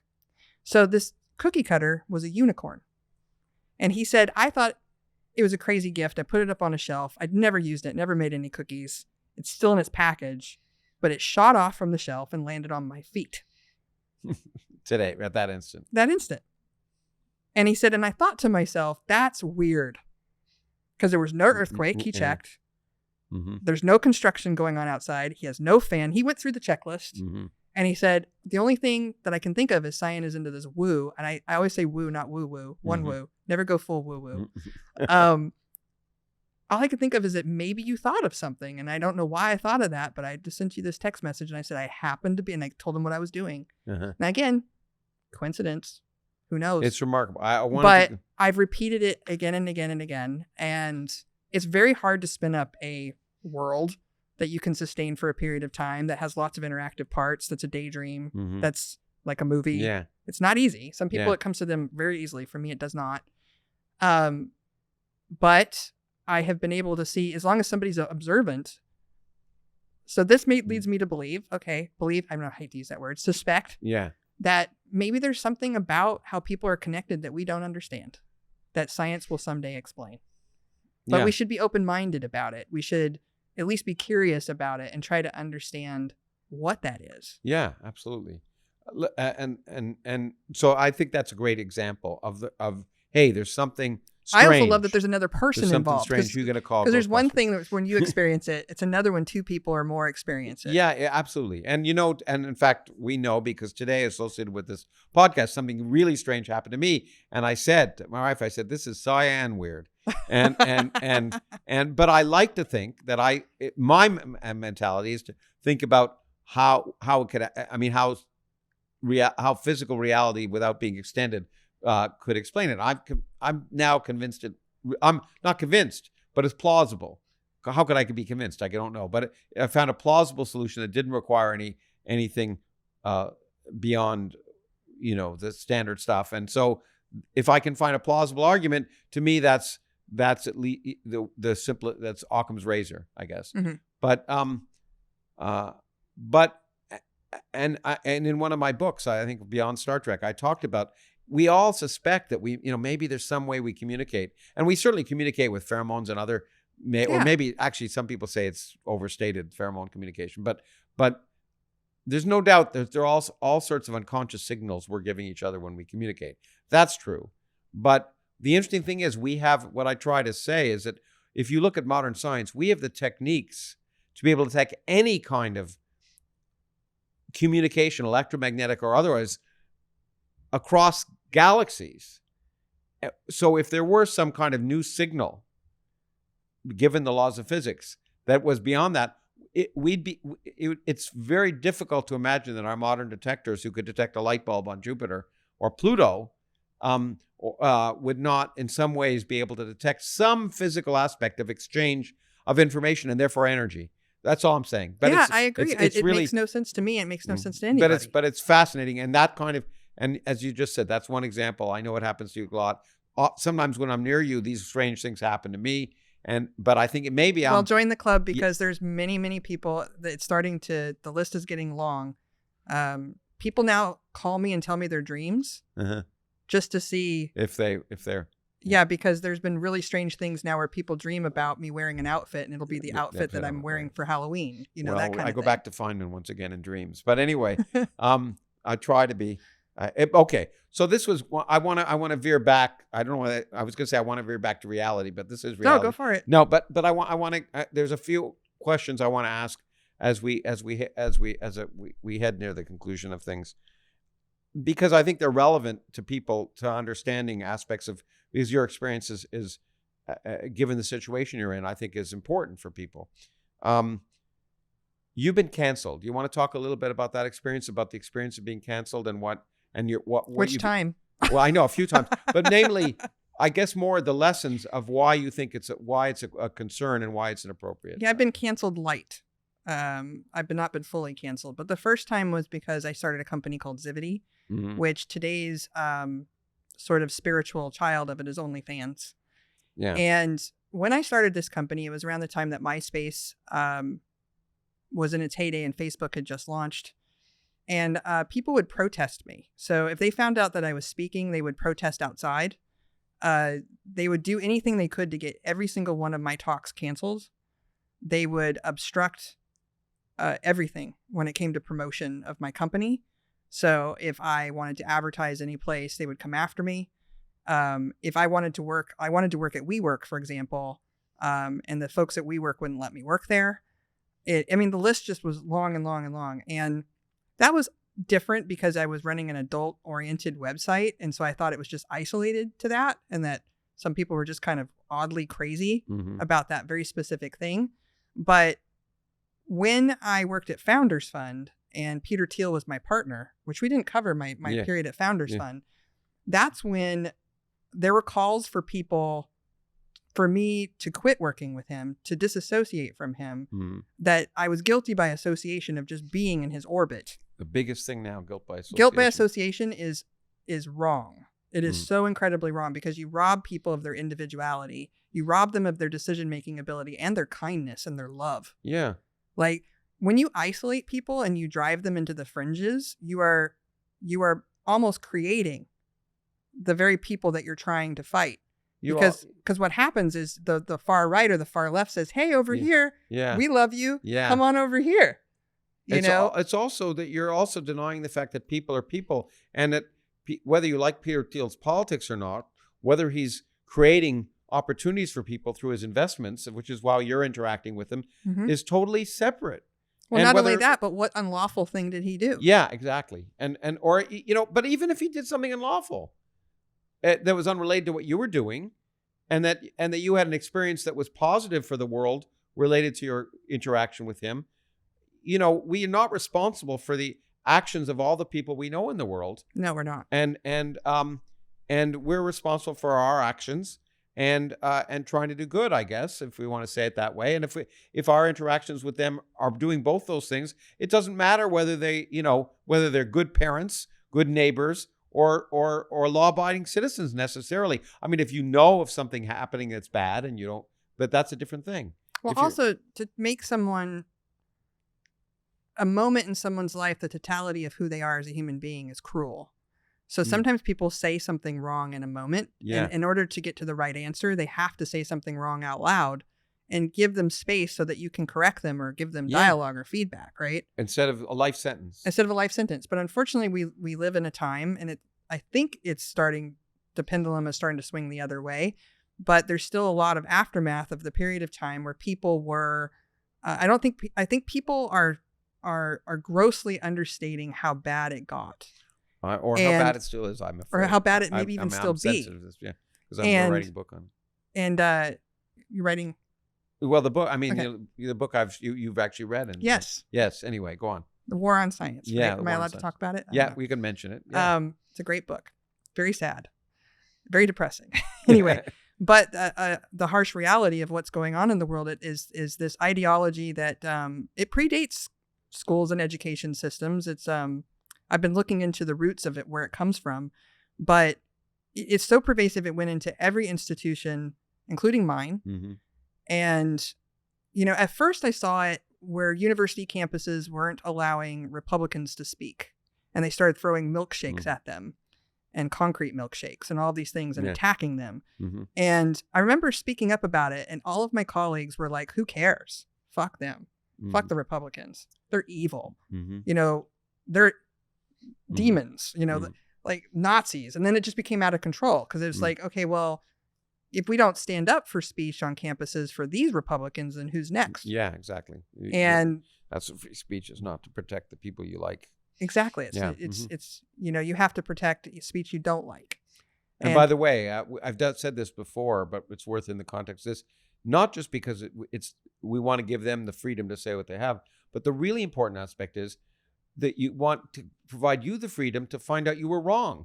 Yeah. If you listen to them, you might find out that they have something to say. And if you always silence them, you never have the possibility of finding out you were wrong. So freedom of speech is really not just completely altruistic.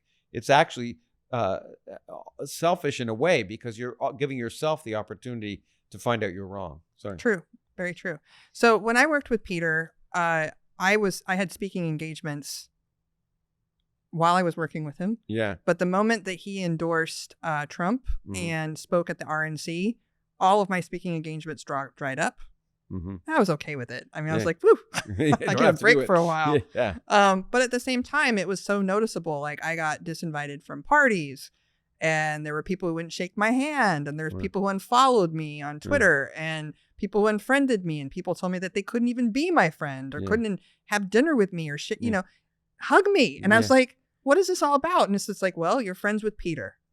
Yeah. Okay. Well, I'd rather be friends with Peter then. Yeah, because it's a great litmus test. Yeah.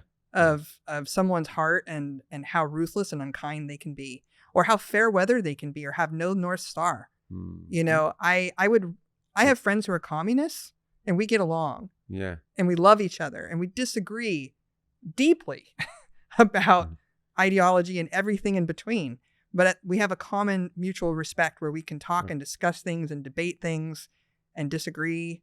And that's how it should be. Yeah, it's a wonderful litmus test to be attacked. Yeah, it's a great litmus test. You know who your friends and foes are. It's one of the great blessings, one of the few ways. Okay, another, I'm hitting all of these, not sore points, but another hot button issue that I want to talk about is, I read in your Wikipedia page, by the way, which of course I'm not a big fan of Wikipedia, I should say, but lately. But anyway, I know what you're going to say. but no, I forgot this was a canceled thing too. No. Well, maybe it isn't. Okay. No. It's nothing to do with canceled. I read that you were the first woman partner in founder fund. Which is BS, by the way. I know, but with maybe BS, but it's the kind of thing I know. So it's women in investing. I know you don't like that. And why don't you talk about that? Because I think that's also an important issue. I thought you were going to bring up something else on Wikipedia, which we could get to. But anyway, the identity politics thing deeply troubles me. So I actually was the second female at Founders Fund. The other one was Lauren Gross, but for whatever reason, people didn't want to give her any credit because she was the CFO kind of like person. Yeah. But she had check writing ability, but because she wasn't technically a partner, it didn't fit in this umbrella and everybody wanted a story. Okay. So I had a real problem for a period of time where I know that I worked really hard to get to where I am. I know that I honed these skills and developed this art. To get a phone call where they're like, we want you to be on a panel because we need a woman is the most degrading thing to hear. Because what I hear, and I'm just going to be blunt, is I need a vagina. Yeah. I mean, I've even joked with people. I'm like, oh, you need a vagina? I'm sorry, mine's not available. And then you could see their face. They're like, oh, that's not what I was asking. I'm like, no, that's exactly what you were asking. Yeah. It's not, I want a female perspective or a woman's point of view. It's like, no, we have a checkbox. Yeah. And we have this checkbox because we've been given this initiative that we need to have enough women up here because we haven't done a good enough job. And this is how we're going to correct it, is we're going to marginalize you and make you feel like crap. Like, I want to be on stage because I'm the best. Yeah. I want to be on stage because of my track record and because I'm fucking good at what I do. And otherwise, I will accept no substitute. So I refused covers of magazines. I've refused speaking engagements. I've refused podcasts. I've refused all sorts of things to the point where I even opted out of gender altogether. I was like, you know what? I'm just an X. I'm female, but I no longer have a gender. And that put an end to it until all of a sudden, all of this stuff started happening. And they were like, now we need a trans person. And so I started getting all these calls. It was like, we need a trans person. I'm like, I'm not trans. And they were like, so you called the wrong person. Yeah. I opted out. Stop calling me. That's basically what I did. I was just like, I opt out. I'm done with this. I'm so done with this. Yeah, no, and okay, thanks. It's interesting to see that from perspective. It's and it's funny as people try to be sensitive. I know a friend of mine who's a well-known scientist who I wanted to be on something, and he said, "Oh, I have a rule. I won't be on Manos." And I felt like saying, "Well, I'm trying to find the people appropriate for this particular subject." And it's very demeaning and it's patronizing. Well, also, as you point out, people might not realize how hard it is to break into Founders Fund. Yeah. Okay. It is. There's only a few thousand investors in my category of investment in the world.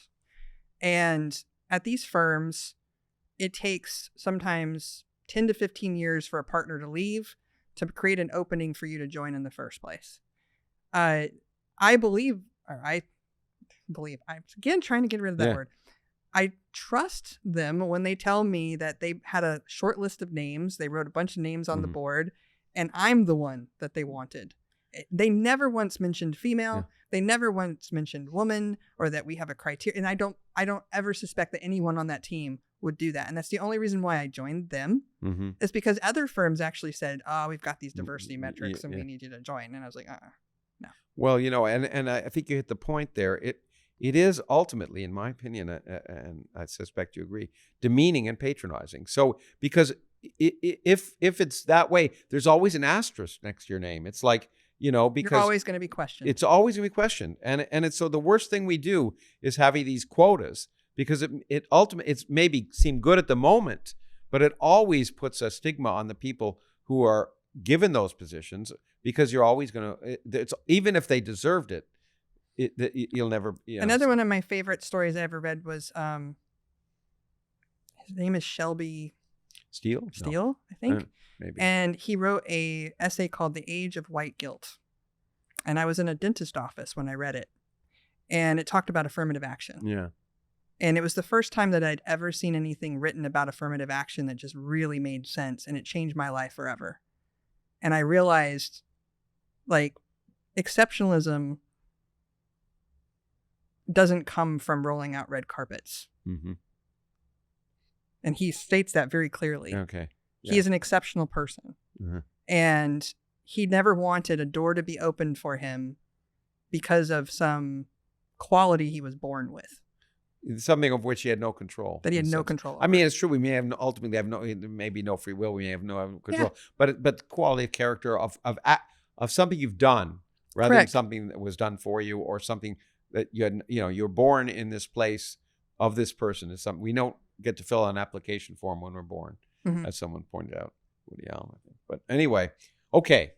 Now there's another topic which I think is really important. You brought it up, and again, getting back to the entrepreneurship aspect of your existence, is the importance of failure. Yeah. I'll relate a little story because, and I think I may have related it before, but when I was chairman of a physics department at Case Western Reserve, we created a new master's degree in physics entrepreneurship, which the head of our business school said was an oxymoron.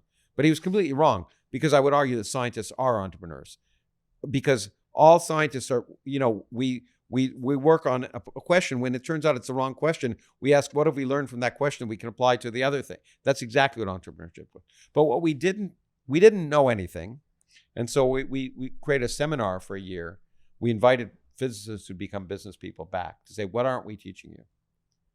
And almost universally they said, you're not teaching, in school, I didn't learn how to fail effectively. Because we give you problem sets where you're guaranteed to know the answer. We give you a PhD where it's pretty well defined usually, but in life, it's never that way. And in particular in business, it's not.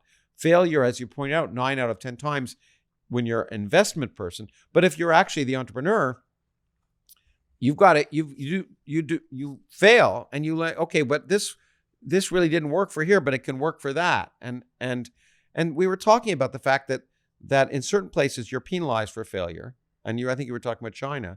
But you want to talk a little about the importance of I would say fire? most places in the world you're penalized for failure. I was in Italy speaking at an entrepreneur conference, and a lot of the business people came up to me and they were like, look, in Italy there's a culture that if you fail, you often will never receive funding again. In China, it's even worse, which is they have a social credit system that's electronic. And if you fail, your VCs could sue you. You could lose your right to travel, and in some instances transact. And it's very Black Mirror. Mm-hmm. It's terrible. America, for some of the things that are great or not great about us, is a culture that celebrates failure. And that's something that I love about America. And then some other countries have a little bit of it, but then, not as much. One thing I will point out is if you go to a business section in a store, you'll see hundreds of books on how to win Mm-hmm. and how to succeed. Mm-hmm. But you won't see a single book. I've yet to find one. I'm hoping someone will write one on what happens when you have to shut down your company, the psychological effects of it. There is a problem that is pervasive in America, which is this sort of grinding attitude, hustle attitude of everything's up and to the right and everything's looking great. Mm-hmm. And they'll tell their investors that everything's great. When at home, everything's falling apart. They're going through a divorce. Mm-hmm. Things are bad. So when I built my firm, I now run my own venture firm. A lot of what I do is try to get very, very authentic and down to real human things with my founders, where we discuss these things before they get out of control. And learning, one of the best calls that I ever get is when a company actually tells me they've failed, because I get the opportunity to be the best I can be in that moment and tell them it's going to be all right. Yeah. And I get to tell them that, let's go through what you learned. Mm-hmm. What went wrong? Let's do a postmortem here. Why don't you go take a break, come back again, try again. And if I really liked working with them, I'll tell them I'll back your next thing. Wow. And those are the types of things that don't exist in other cultures. And I think in our culture, that makes America specifically special. But I do think more books need to be written about it. More people need to talk about how to fail, and what kind of attitude society needs to have towards those failures.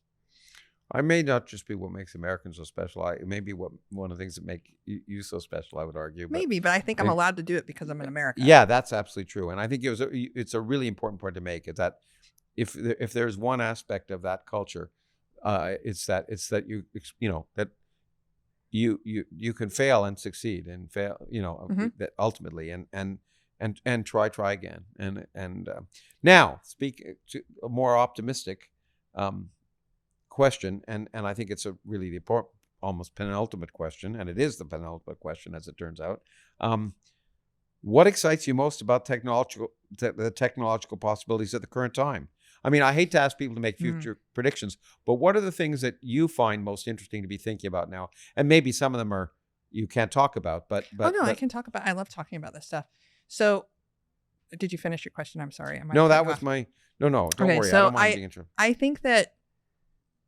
I mean, AI is on the top of everyone's mind right now. It is shifting the landscape everywhere, as far as like things to invest in, as well as, what sort of companies that exist today will be unseated as a result of this emerging technology.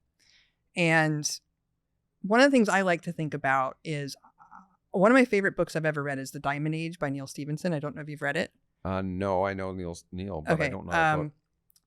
Neil is probably one of the best futurists that I know of. I agree there. Because he's a great historian. Yeah.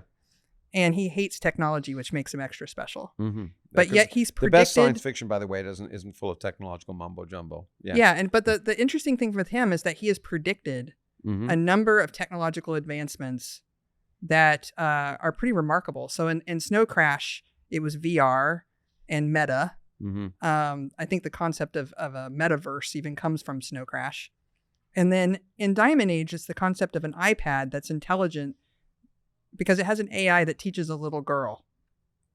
And it is a post-scarcity society where you can 3D print anything.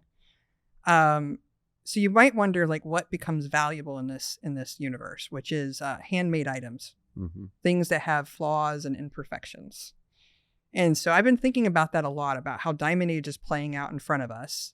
In a land where everything can be perfect, you can create art on demand now. What is going to become valuable? And I actually think jobs are going to look very different in the future than they look today. And I actually think that we're going to have more artisans. We're going to have more bespoke, crafty things. And those things are going to be the things that are like diamonds and have value. The things that are mass manufactured that are cookie cutter are going to become less valuable as the sort of cost of goods of those things goes down and it becomes easier and easier to implement them. And so I'm really fascinated with this. And it's interesting that science fiction is sort of informing my investment decisions there. But I'm also really interested in the unleashing of a dormant talent. So there are millions upon millions of people out there who are creative. It is not limited to a select few people. So there are a select few people that have practiced skill and applied their creativity and have succeeded and are remarkable. But there are millions of people out there who have just as valid ideas, but no medium to get them out, nor time or ability, that now AI unleashes this for them. So they can write stories now. They can generate art. They can code. What does this do when you have all of these people suddenly contributing to creativity? It's like, it's going to be worse than the printing press. It's going to be worse than all of these revolutions we've had, where all of the entrenched people who believe that they can control this space, because they're going to say, no, that's not art. Yeah. Well, Adobe Photoshop, was that art? The camera, is that art? You can go back through time and try to, all of these disruptions, there was somebody who was unseated. And anytime someone's unseated, it's uncomfortable because they think they control it. They control it until they're dead. And then that generation's gone. Yeah. It's inevitable. So that's the way I look at this, is it's just inevitable. Max Planck once said, physics proceeds one funeral at a time. Yes, exactly. So where I'm interested in investing is this creative landscape that's coming. Right now, it's a Cambrian explosion. It's very, very difficult to figure out sort of what's going to emerge from it. So I've invested mostly in power, compute, data centers, and some inference models and things like that, but mostly what we call picks and shovels. And I have stayed out of the application layer of AI. So I'm thinking ahead 2 to 3 years from now of what is the next phase, because that's what I do. I don't invest. If everyone's investing in something, that's the time not to invest. Yeah. It just is, because the alpha isn't there. Like, you're not going to find those 100x, 1000x opportunities by doing just what everyone else is doing. So I've got to figure out what's next. And I actually think spatial computing is going to have its moment, probably in the next 3 to 6 years. And there's been a lot of false starts. So there was this company called Magic Leap that came out that I think the amount of billions of dollars that were plowed into this company is kind of unreal, and it's dead. The technology was sold off someplace, and they're not wandering around with Magic Leaps everywhere. And then VR was supposed to be the biggest thing. And the biggest application that came out of VR is something called Beat Saber, which is basically like Star Wars lightsabers where you're dancing around, and something called Gorilla Tag, which is an exercise game-ish. It's a cardio thing that kids play. But anyway, so not a lot of breakout success stories, nothing that's venture backable, right? Because when I look at these things, they have to be massive for me to be able to invest in them, as I have to see a very big outcome. And I'm not seeing any big outcomes, but wearables where there are see-through lenses that look like glasses, the battery technology, the compute that you can have alongside them is starting to get smaller and smaller and smaller, to the point where, like, it used to be inconceivable that we would carry around a computer in our pocket. Yeah. Well, eventually we're going to be carrying around a holographic universe on our eyes. And when you start doing that, things don't have to have 2D windows anymore. You can start thinking of this table, this microphone, all of these things are applications at that point. And like, if I touch this mug, it does something, you know, it's going to get really interesting. And so I'm looking at that space intently and trying to figure out where I want to deploy money. And I don't know the answers yet, because it is still it's just too soon. The hardware's not there yet. You've got to time it right. There's a problem in this world of what I do of being too early. I've been too early many times. I've been right, but wrong time. Well, right place, wrong time. To quote a song. Okay. Well, I was going to ask what next. You just said it beautifully, but you also said the answer. What I loved in the end, and another reason you have a scientific sensibility, is that you don't know. I don't. Not knowing and recognizing that you don't know the answer, even if you've been very successful in the past, is the first step. I can dream about it. You can dream about it, but recognize you don't know is a reason to learn, to explore, to experiment, and to eventually, in your case, invest. You are, I hope, and I know, I don't even hope, I expect, I was going to say I believe, but actually I know in this case that you are an amazing person to admire. And I think that this discussion will make it clear to people. And there's so many lessons, but not just from your successes, but discussions about so many things that I think it's been fascinating. I wish you personal best, but I also sense that I was going to say it's a strange sense. I don't think it's very strange. I sense that what's going to be good for you is going to be good for the world. And I know that that's one of your purposes. So I thank you so much for being here. I thank you so much on behalf of everyone for what you're doing. It's been inspiring, frank, all the things I knew would be insightful, out of the box. I hope you never fit in. And I hope and I'm convinced that you will live those 3 wonderful purposes. And I thank you in every way I can. Thanks for being here. Thank you. Thanks for having me. My pleasure.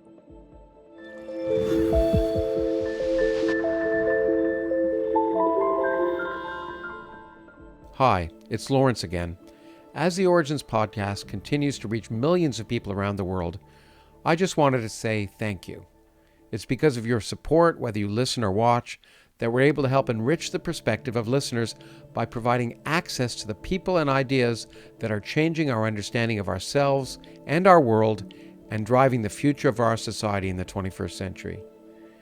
If you enjoyed today's conversation, please consider leaving a review on Apple Podcasts or Spotify.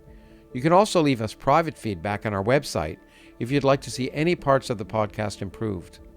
Finally, if you'd like to access ad-free and bonus content, become a paid subscriber at originsproject.org. This podcast is produced by the Origins Project Foundation as a non-profit effort committed to enhancing public literacy and engagement with the world by connecting science and culture.